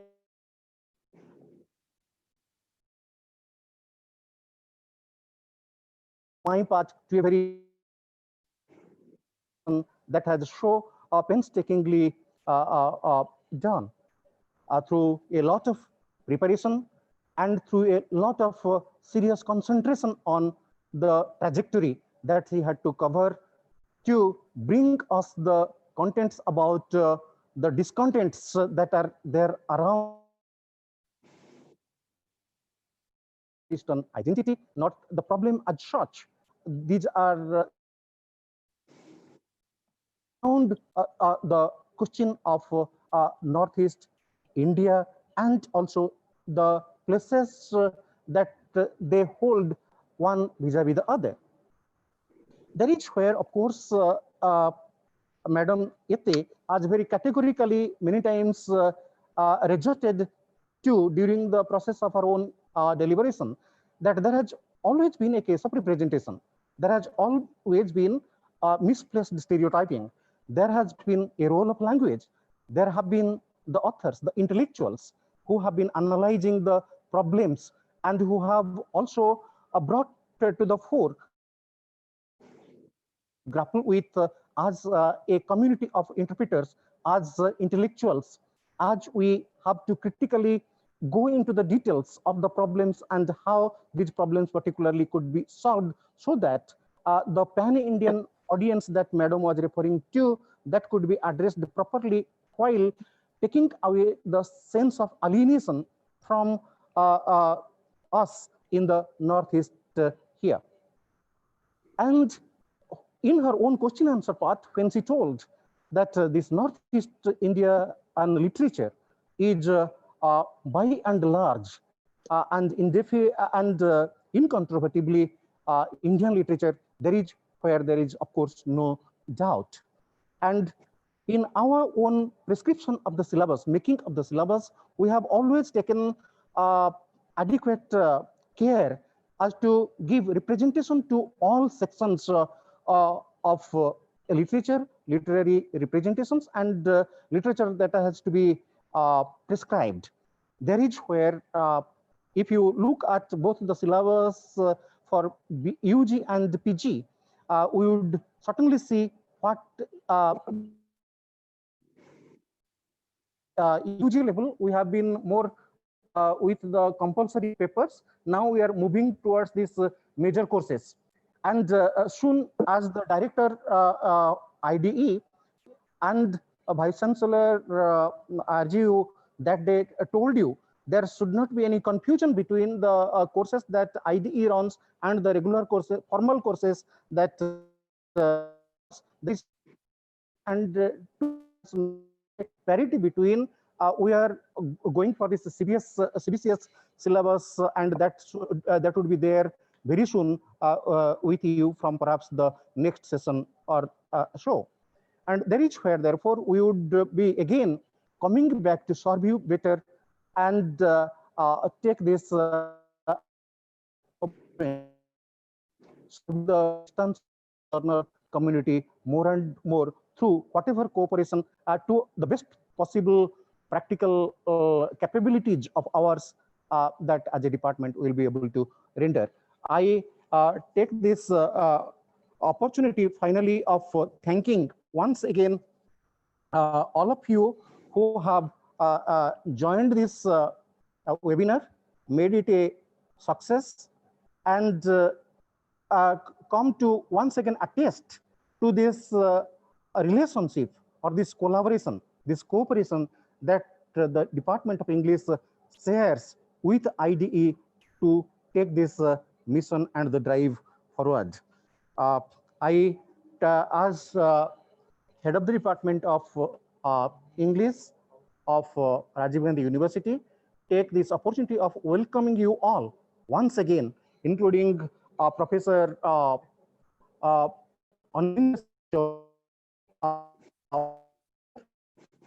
there with us during our previous programs, and who is here today with us to address us a little afterwards. And I am grateful to my own colleagues from the department, coordinator himself for IDE from the department, Dr. Mehdi Hajam, who was addressing and who will be continuing his own presentation, and Dr. Doirete, who has already presented before you a little before. Once again, thanking Moiriba Madam and Professor Asan Reddy, Director RGU, and the floor coordinator, Saurabh Mitra. I beg leave from you. Thank you. Thank you all. Thank you, Madam. Yeah. Thank you, sir. We could not listen to him in the morning. So he was kind enough to stay the day in the institute and be with us for a few minutes now. The IDE is now the future. There is no more distance and regular. I think this bridge has been crossed, and now it is an integrated mode of education. Distance education and regular is coming together. So while I give this time to Dr. Miyaji Agam, who is trying to set up in his new open air al fresco presentation, sir, are you all set? Yeah, I'm Well, all set, Mohit. Okay, sir. So I'm I all would not set, take any and more of your time, sir. but first I'd like to thank all the participants for their immense patience, not only with technology, but with everything that is happening today regarding the inclement weather and whatnot. But somehow having been driven out of the conference room by this conspiracy of technology, I feel that I am here now in a much better environment, and the discussion will probably be much better. Now, as I was telling, that the city is in fact an amalgamation of several contradictions. I was read how when we ask our potential scholars what they want to do, they usually say, well, I want to look at nature. When they speak of ecology or ecocentric studies, they speak about looking at nature that is pristine, nature which is not within quotes corrupted, nature which is pure still, nature which still has the human touch, or in short, nature which is in the rural background. So the first impression about the city comes as a contrast to the idea of pristine rural retreat. The emphasis on rural aspect of pure, unpretentious life in literary compositions and the resultant research on it has strengthened this idea further.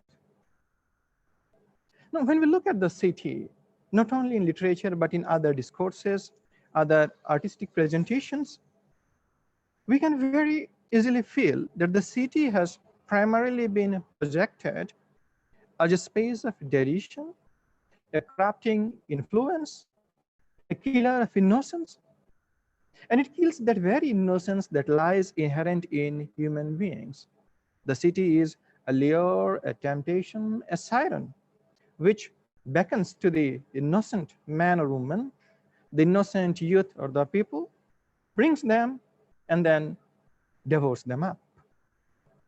The suspicion about the city is normally ingrained in literature in an ironic approach towards it in terms of description and imagery.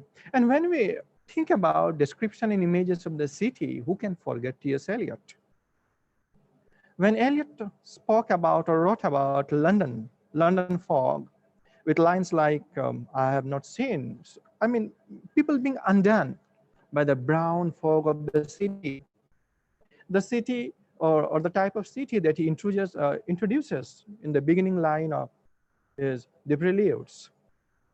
And such other works, even the type of city, the inhabitant, their mannerisms that we encounter in the love song of J. Alfred Prufrock, we understand that the city is not a very congenial place. Emil Finch and Salmela, in their introduction to Peripherality and Literary Urban Studies, published in 2015, have written that the city grabbed attention as a topic of research in the 1960s. Now, the 1960s, grabbing the attention of research in 1960s doesn't mean that the city has always been absent. What they meant was that the city has always occupied a spatial position among literary spaces. But though the city as the subject of interest can be traced back to a much earlier period, voluminous works on the city began with Pierre Citron's majestic 2 volumes on Paris and Walker Clause's path-breaking Die Erzalte Stadt. Thematically, it resulted in a renewed interest in the city. The interest is a renewed one since the city has been in literature throughout ages in essays, in novels, in prose, in poetry, and it has found its space even in political pamphlets. The 1960s began to see the city as a space pervaded by meaning. The idea of the city as a place of ideological conflict and semiotic struggle began to be supplemented now with a new inclination to regard space as a connotative process and the urban world as a meaning maker.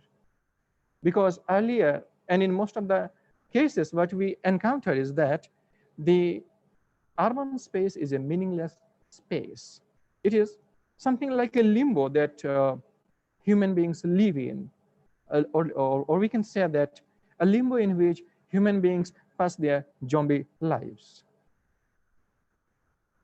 This led to the evaporation of the city as a tangible reality, and it began to gather more intense symbolic associations, leading to a desire to examine the different realities that the city throws up to its inhabitants and onlookers. The different people who pass through the city, who live in the city, who wake up and who sleep in the city, who are born and die in the city, who carry on with their daily activities in the city, encounter the hallucinations that the city produces, encounter the perfumed corridors as well as the stenchy alleys of the cities. So all this began now to find more and more interest from different perspectives. In critical discourse on urban literature, scholars tend to focus on one of two literary elements as central to the identification of a text as urban literature. So two trends began to develop so far research on the city or study on the city was concerned. The first was if scholars like Richard Lehan, Mary Ann Curls, and David Seed, who tend to view the city setting or the urban setting as central to the identification of a text as urban literature. That is, if a piece of literature has the setting as urban, it is urban literature. On the other hand, other scholars such as Diane Levy and Michael J. and Edwards tend to view character as central to the identification of a text as urban literature. So from the second point of view, a text which has the presence of somebody from the urban center can also be included within the large gamut of urban literature. Now, both these approaches are correct. As space and characters interact with each other in an intrinsic manner, the characters create space. They influence the space with their activities. And at the same time, their activities are molded, evolved, and directed by the type of space they are in. From the very earliest surviving literary text, city images appear in all their contradictory complexity as notes of creative and destructive energy. So the city creates, the city destroys, as beacons of utopian possibility, and at the same time as sites of dystopian conflict and of moral warning. The city serves as a moral warning that one must not leave one's purity, one's earlier state of innocence, in implicit contrast to a suburban, rural, or colonial hinterland or periphery.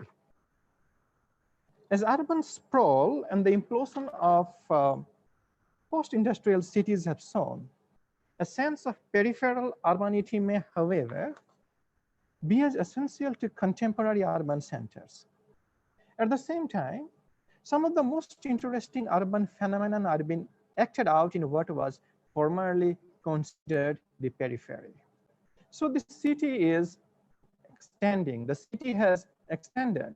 Now, even if we go so far back as the writings during the period immediately after Restoration, now we will find there that the city was influencing the suburbs. It was influencing the villages, the rural setups.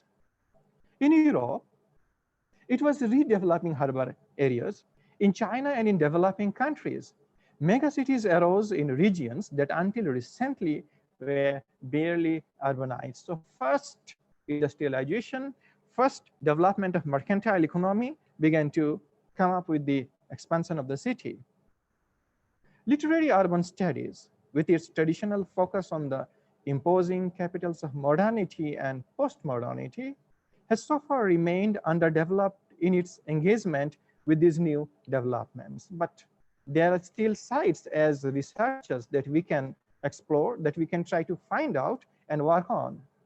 In much of the scholarly research on city literature, cities that are below the radar of Western metropolises and their canonized literature remain largely out of sight. So has the extent to which all cities are also defined by a profound sense of peripherality.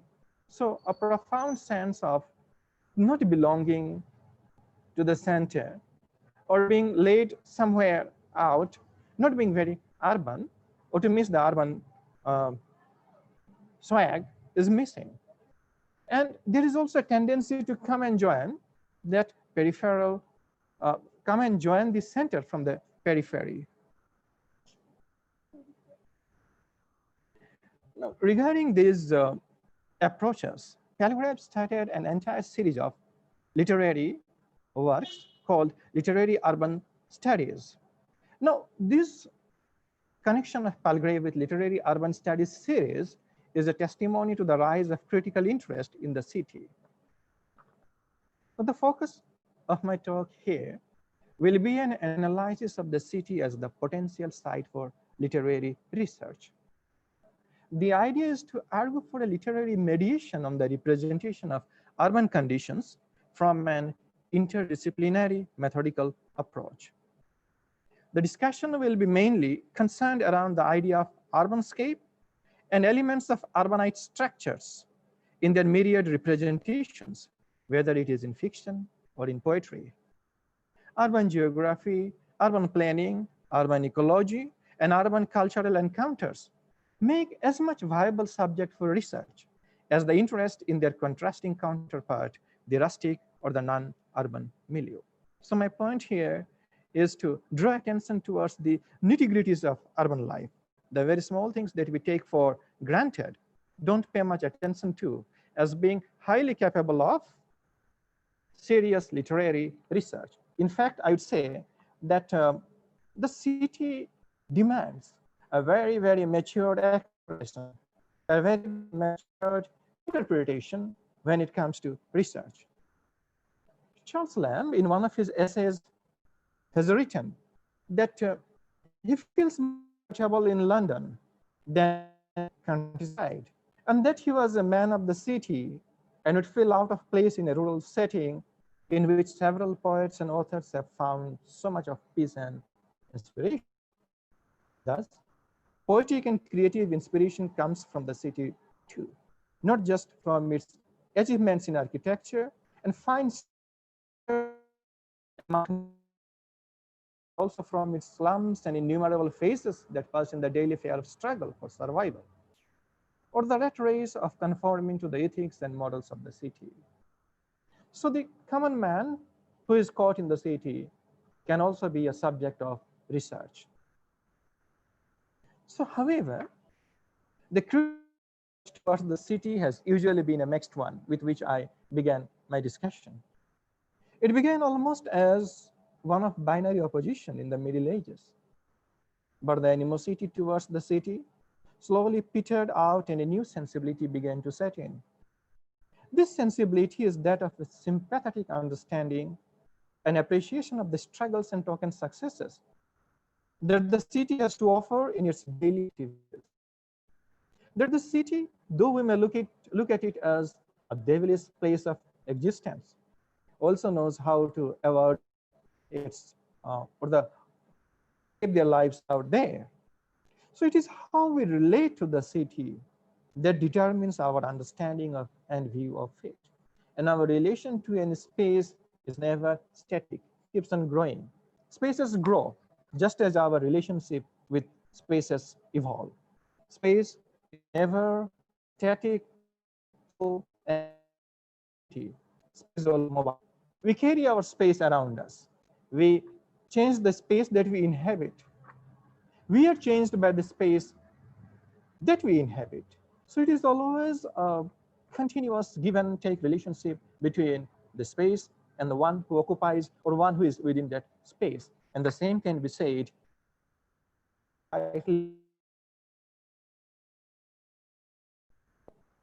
So far, I feel there are more than a dozen ways of approaching the city when it comes to research, or when we want to analyze what are the different things that the city has to offer that we can maybe interpret, maybe explore, and maybe think of working upon. The first is as a city dweller. The experience of one who lives in the city permanently. The experience of one who understands the city in all its beauty and in all its ugliness. The second, as a tourist who comes and passes away. Now, when we speak of a tourist in the city, we must not keep our eyes away from the great tourism industry, which though may not center always around the city, but are controlled by the very amenities that the city has to offer. As a migrant, the third is as of a migrant, someone who may have been forced to leave one's original native place, as we call it in India, and come to settle in the city in search of job, in search of maybe livelihood, or for better educational facilities, or to make some dreams come true. The fourth, as a visitor on work. As a visitor on work, we know very well what the experiences may be. And these are the experiences that are different for different visitors who enter the same city, encounter the same city during the same, maybe the time period, but the experiences may be different. As a social researcher, looking into the condition of life, looking into the ethnography of the city, looking at the population of the city, looking at the changes, the evolution that the city undergoes continuously every day, every morning. Cities have their own identity. Like all, they evolve, they don't remain constant. As one looking at the city from a distance in a meditative manner, or as one who seeks to establish a counter discourse vis-a-vis life in nature. Maybe somebody who tries to find a period of recluse somewhere, and then looking back on the city offers and contrasting it with the placid way in which life moves in nature. The seventh, the city as a political space. And so far as we all understand, probably this is one very important area which we have found reflected in several sections and writings related to the urban spaces. The city as a place of contradictions. The city lures, the city also destroys. Ninth, the city as a potential space for criminal activity. That the city corrupts, and because of the demands of the city, and because of the desire of the individuals to catch on with the dream life which the city offers in all her neon lit streets, there are struggles. So activity, the city is fake. The city is unreal, unreal city under the brown fog of London. Referring to Eliot again, that the city is unreal. It wears a mask every time we encounter it. And in much later writings, the city as a precursor to an apocalyptic space. We speak of apocalypse these days, and we often find that the apocalyptic conflict is mostly played out in the cities that are deserted, whether it be in movies or whether they be in literature.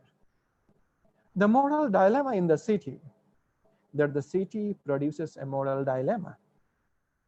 The moral dilemma arising out of the fact that how can one sustain oneself in a city without compromising till date. The city as the boulevard of dreams. The city as a space where our dreams need to be fulfilled, where we can chase our dreams, or the city itself as the originator of dreams. And what happens when we begin to chase these dreams? The endings may be different. The city as an abstract construct, looking at how the city is constructed in the mind of one who encounters it, maybe for a short while, maybe for a long period, and how it stays in their mind and continues to be there. So the city emerges also as an abstract construct. The city is a madhouse. The city is not meant to preserve sanity. The city is a place of insanity. The city drives us mad. And now, the city in the post-COVID-19 scenario, how the city is changing, how our concept, our idea of the city has changed, and finally, how women see the city.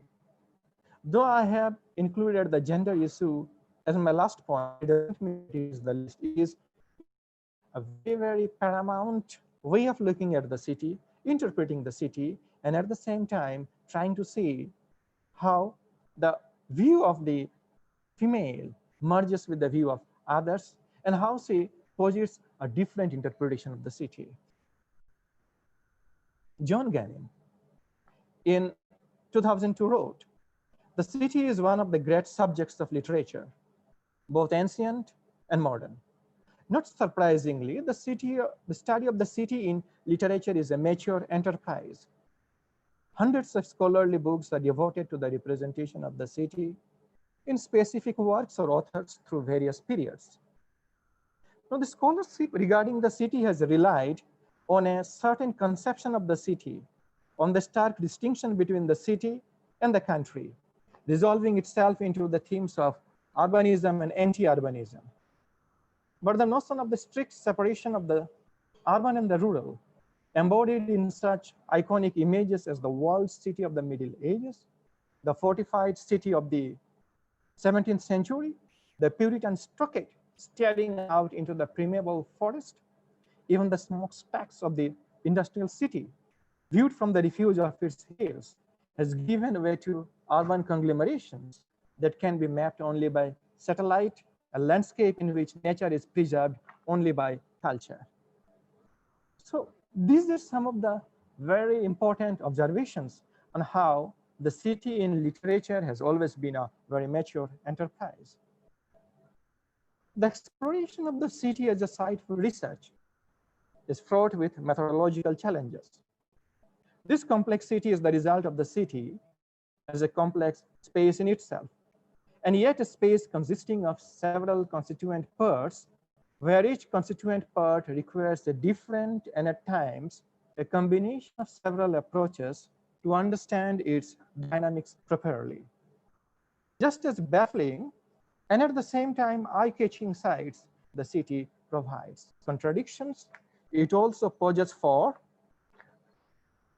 methodology. We cannot adopt a single methodology to study the city. Now, it requires a mature understanding of theories and their application, as well as it demands a sympathetic understanding of the pressurizing factors under which its inhabitants perform. I use the word perform here intentionally to highlight the role of the city as a stage that is populated with a motley of performers. Auden, while writing his study of romantic iconography, has mentioned that the earlier idea of the just city has now been replaced by the trivial, unhappy, unjust city. So the city is cruel, the city is unjust.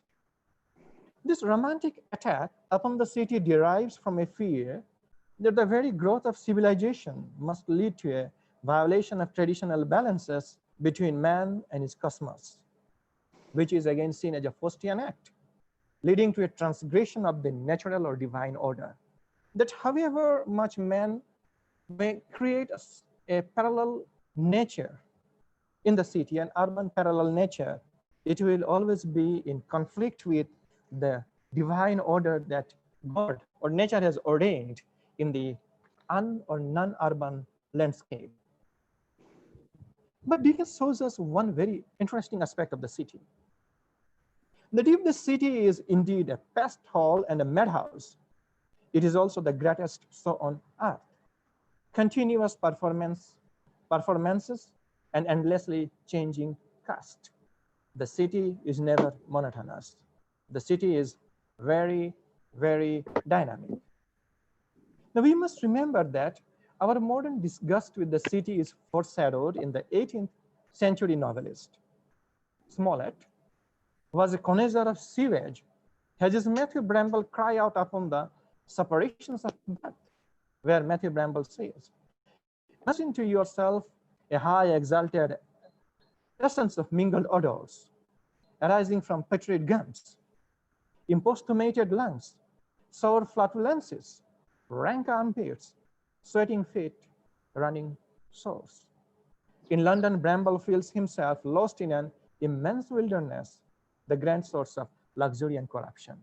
But we must also remember here that this is a London which was old, an unplanned London which became an easy victim to plague. But the meaning that Smollett drives home is important, that the city is petried. The suspicion of artifice and cultivation, the belief in the superior moral and therapeutic uses of the natural, that corruption must follow upon a high civilization. Such motives appear to be strongly ingrained in Western Christianity and the civilizations carrying it. And hence we have usually or maybe something like a revulsion towards the city, that the city is corrupt, the city is not good. What we often fail to realize is the politics that is inherent in literature. That in literature, simplicity or being natural is an artifice, and not so natural or innocent as we may think these terms and styles to be. For example, when William Wordsworth was writing about the river Wye, and he describes it as very serene. It was, if we try to analyze historically, it was full of the squalor driven into it by the industries.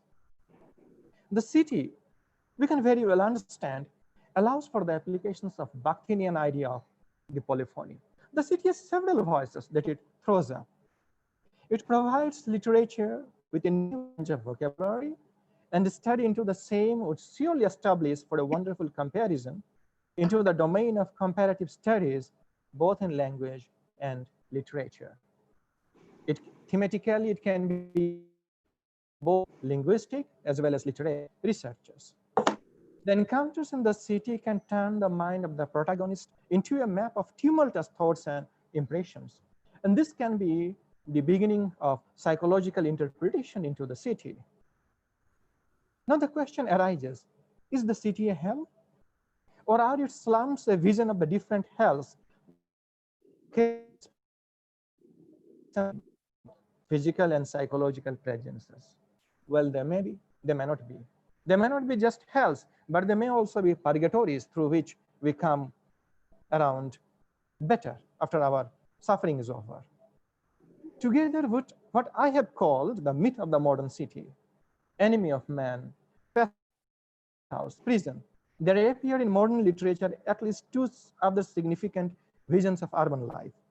The first is benign, fairly frequent among American writers who have grown up in a culture devoted to the virtues of the countryside, and not only America, but of writers from England, writers from India, writers from any part of the world.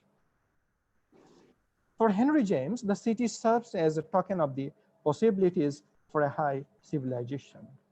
That the city has, it can be seen as a movement towards a better civilization. Now that can be very debatable. This by far more influential vision of the city proceeds in a cultural line from Baudelaire through Eliot, and then through Eliot to many followers. It is a sea of nervous currents that makes cosmopolitan existence both exciting and city, it must be understood, is like a universe in itself, or rather, as I would have it, the city contains multiverses. Its geographical, ecological, cultural spaces are different for different classes. The idea can be further complex if we begin to see the city and urban spaces as very fluid existences, continuously evolving and changing with every rising and setting sun. So a city emerges like several concentric circles revolving together, but with different speeds, sometimes coinciding and sometimes colliding, thereby creating continually changing subsets of relationships among the classes, communities, and groups living within its geographical spaces. To sum up, the city cannot be destroyed, nor can it be ignored. It is there as a strong presence as much as the elements that go into constructing it. To carry on with the partisan view of the past will be to push a major chunk of human existence into the background, either out of derision or willful ignorance. The city is a powerful site for examination across disciplines, and it has the possibility of throwing up series of prior to unthought amazing experiences. So the city can be or is very, very potential site for literature. Not approach it only from one angle. We have to understand that the city is continually evolving, but it evolves differently for different individuals. For some, it may be static. For some, every day may be the same. Every day is like any other day. For some, it may be a place where one can chase one's dream. For some, it may be a staircase into higher things. So thank you for your patient hearing. I shall take the questions. Thank you so much, sir. It was a very intriguing session. And thank you for putting so much effort working through the connectivity issues and coming out in the open. But I'm sure it has benefited everyone. I think the visual is more interesting. Even your attitude is more interesting. I can just show it in that way. I think the visual is this. And the so you are doing it on a phone, so I think it will be difficult for you to access the Fusion. So I would like to please read it out. It's a very related, very updated question. It's saying, sir, is there any need to reorient our way of looking at the city as a researcher in the post-COVID world?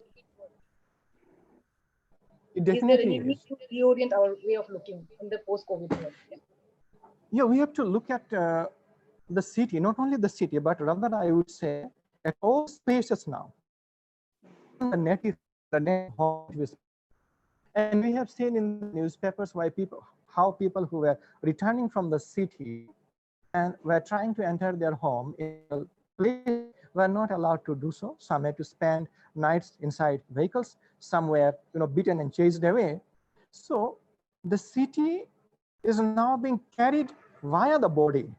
The body becomes a carrier, and it carries both the good, the virtues, and the vices of the city to other places.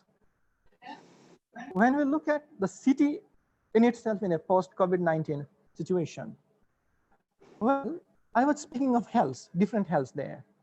And more than hell, I now see it as a purgatory, one of the different purgatories that we have to pass through or we live in. Or just as there was a reference to the Faustian idea that the city is created like a transgression. We may be suffering for transgression now. So we can use several ideas to look at the post-COVID-19 urban spaces. I don't know how much I have answered your question, but I think there is a need to approach the city and all spaces, in fact, urban, non-urban, unurban, suburban, whatever spaces that we have, even our own personal space.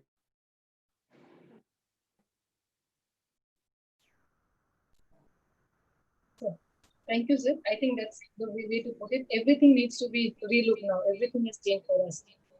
So moving forward, we have another question from a young research scholar, I'm sure. He says, is there any, just a minute, sir. How can, okay, I got it. How can the concept of city be visualized by a young researcher in the Northeast India? See Concept the of city city visualized by a young in the researcher. mind. Okay. I mean the city being visualized by young researcher in the Northeast. See, when you speak of city in the Northeast, we have our different idea of the city. We don't speak of the city as the metropoles, excepting maybe one or two centers like Guwahati or maybe Dibrugarh or a few places. We don't have proper cities in Northeast. The cities are basically either towns, larger towns, or places from where commerce and official administration is carried over, including activity.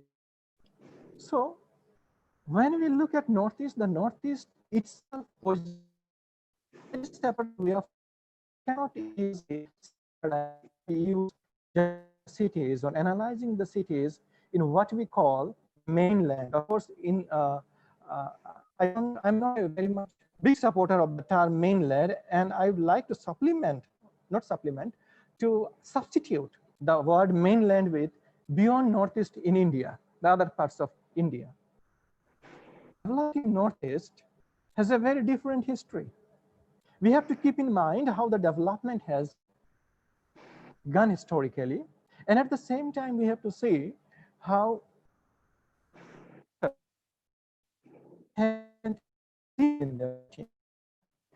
we have to collate it to our own understanding of our experience of the city in the Northeast.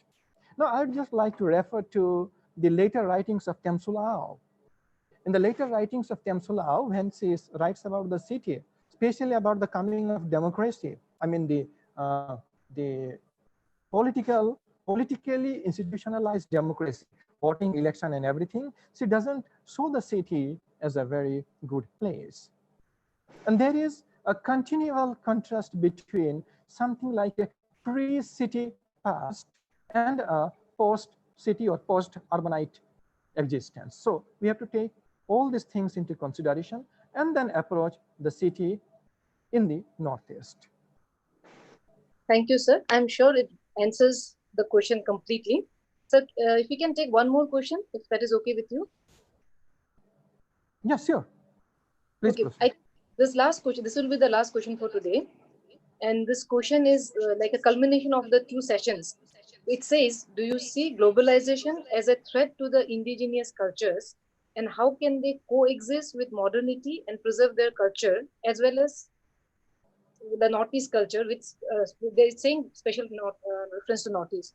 So basically, okay, globalization as a threat. I think that's the question. And because we are talking about city, Madam was talking about preserving the Northeast literature and culture. I think it's like a culmination question, sir. So if you can give us your views on that, this would be our last question for today. Okay. Now, when we speak of globalization, I think the term globalization began to lose meaning probably towards the middle part or the beginning of this decade itself. We have now begun to substitute the term global with local, thereby trying to put our own local existence within the larger ambit of the global forces. But all said and done, given the different dynamics that operate behind the preservation of culture and our own mindset, I'd rather here appeal to you to focus more on our own mindset, which is easily drawn towards global things that are global. Dresses, gadgets, fast moving things, that we begin ourselves begin to develop a sort of derision towards what has been the local for us for so long. So this onslaught of the global on the local is very true. We cannot just wipe it away, telling that, well, it will continue to exist side by side. There is a threat. There is, in fact, a very serious threat. But the threat doesn't mean opposition. The threat probably requires a very crafty synthesis now. We have entered into a world where we don't just speak of post, we speak of ideas that are post the post. We are in a time when we are not in the post-colonial, rather we are in the post-colonial era. We are in the era of post-truth. And we are, even in these post-hyphenated post eras, clinging on to our values. So long as we cling onto our values, something of our local culture, something of our local values, our own indigeneity will travel with us. We can preserve our own language, we can preserve our own practices. And we must make it a point to say that we are not just drawn away by the equation of binary oppositions. We must look at the equations by keeping in mind the various factors that enter into it. The various factors, including education, including the lure of modernity, including the conflict of postmodernity, and then as in the North, as inhabitants of the East, we are probably pulled more between the two extremes. Because what we call modern is more or less imported from outside. And several of the places in North have not had a proper evolution. So the threat is more pronounced there. There has been a jump. Some rungs in the ladders have been missing. It's like a child has been suddenly made to grow into a young man without passing through puberty or the age of adolescence. So this jump, and in many cases, the encounter of individuals, very contrasting states of existence, has created a very big problem in the Northeast. Development has never been in a linear manner, has not been or cannot be, in fact, given the geographical difficulties, cannot be equal at all spaces. So some places will develop more, some will develop less. And with more development, naturally, it means like in the earlier session, Doir pointed out the road. What is the road? Is the road something that brings good for me? Or is the road something that only brings pestilences and takes away my loved ones away from me? So the road should now be seen as a two-way traffic. And in this two-way traffic, we have to carve our way very cautiously so that we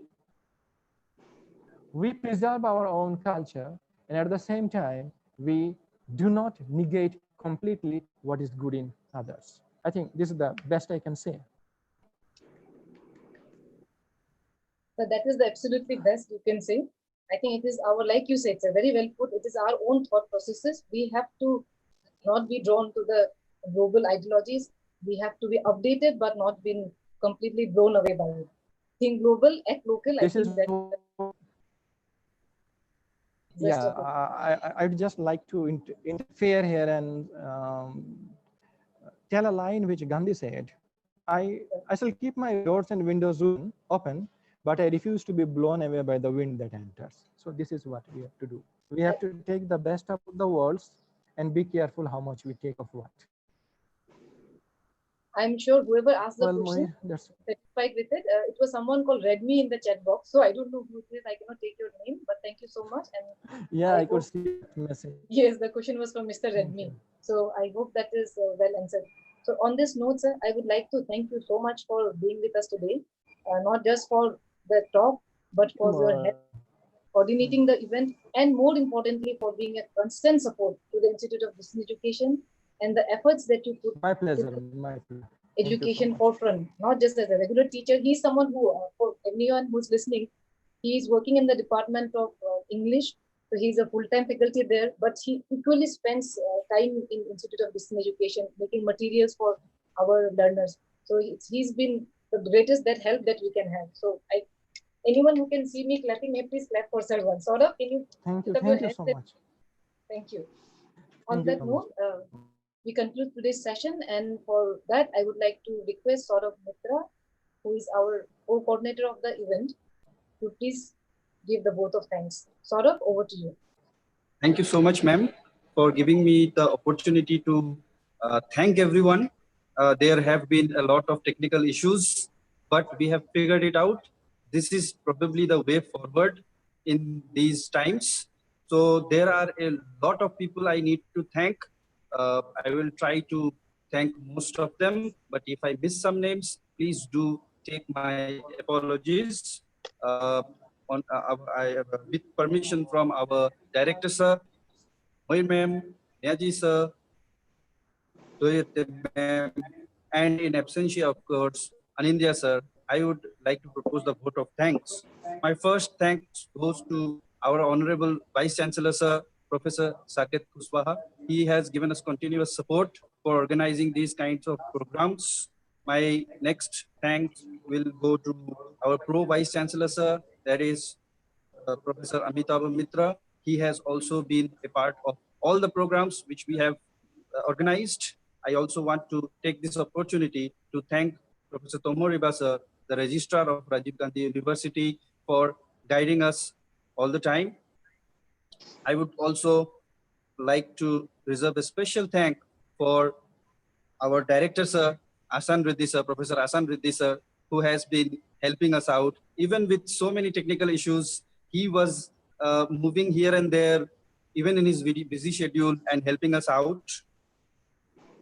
My huge thanks to all the three speakers. Anindya sir, who could not join us because of some technical issues, no net from his side, but he was continuously chatting with me, thanking, rather than he was projecting his unhappiness at not being able to join us. But sir, we thank you for your effort. I would like to thank Dr. Doir Ete ma'am. She is my teacher. I have, grown here under their lookout. They have helped me a lot. Today I am whatever I am because of them. So I thank you for this paper as well as all the support you have given to us. Finally, I would like to thank Dr. Miyaji Hazam, who is also my supervisor. He was the one who quickly thought of this thing to come out and where we could get the network. So we are outside this situation and we are managing. I would also like to give a huge thank to Moira ma'am, who has continuously, even though she is not present here, she is busy with a lot of work. She has held the meeting together. Even when I lost the connection, she took charge and helped us out to have a smooth meeting. Thank you so much, ma'am. I would also like to thank all my colleagues for giving continuous support to me in organizing this program.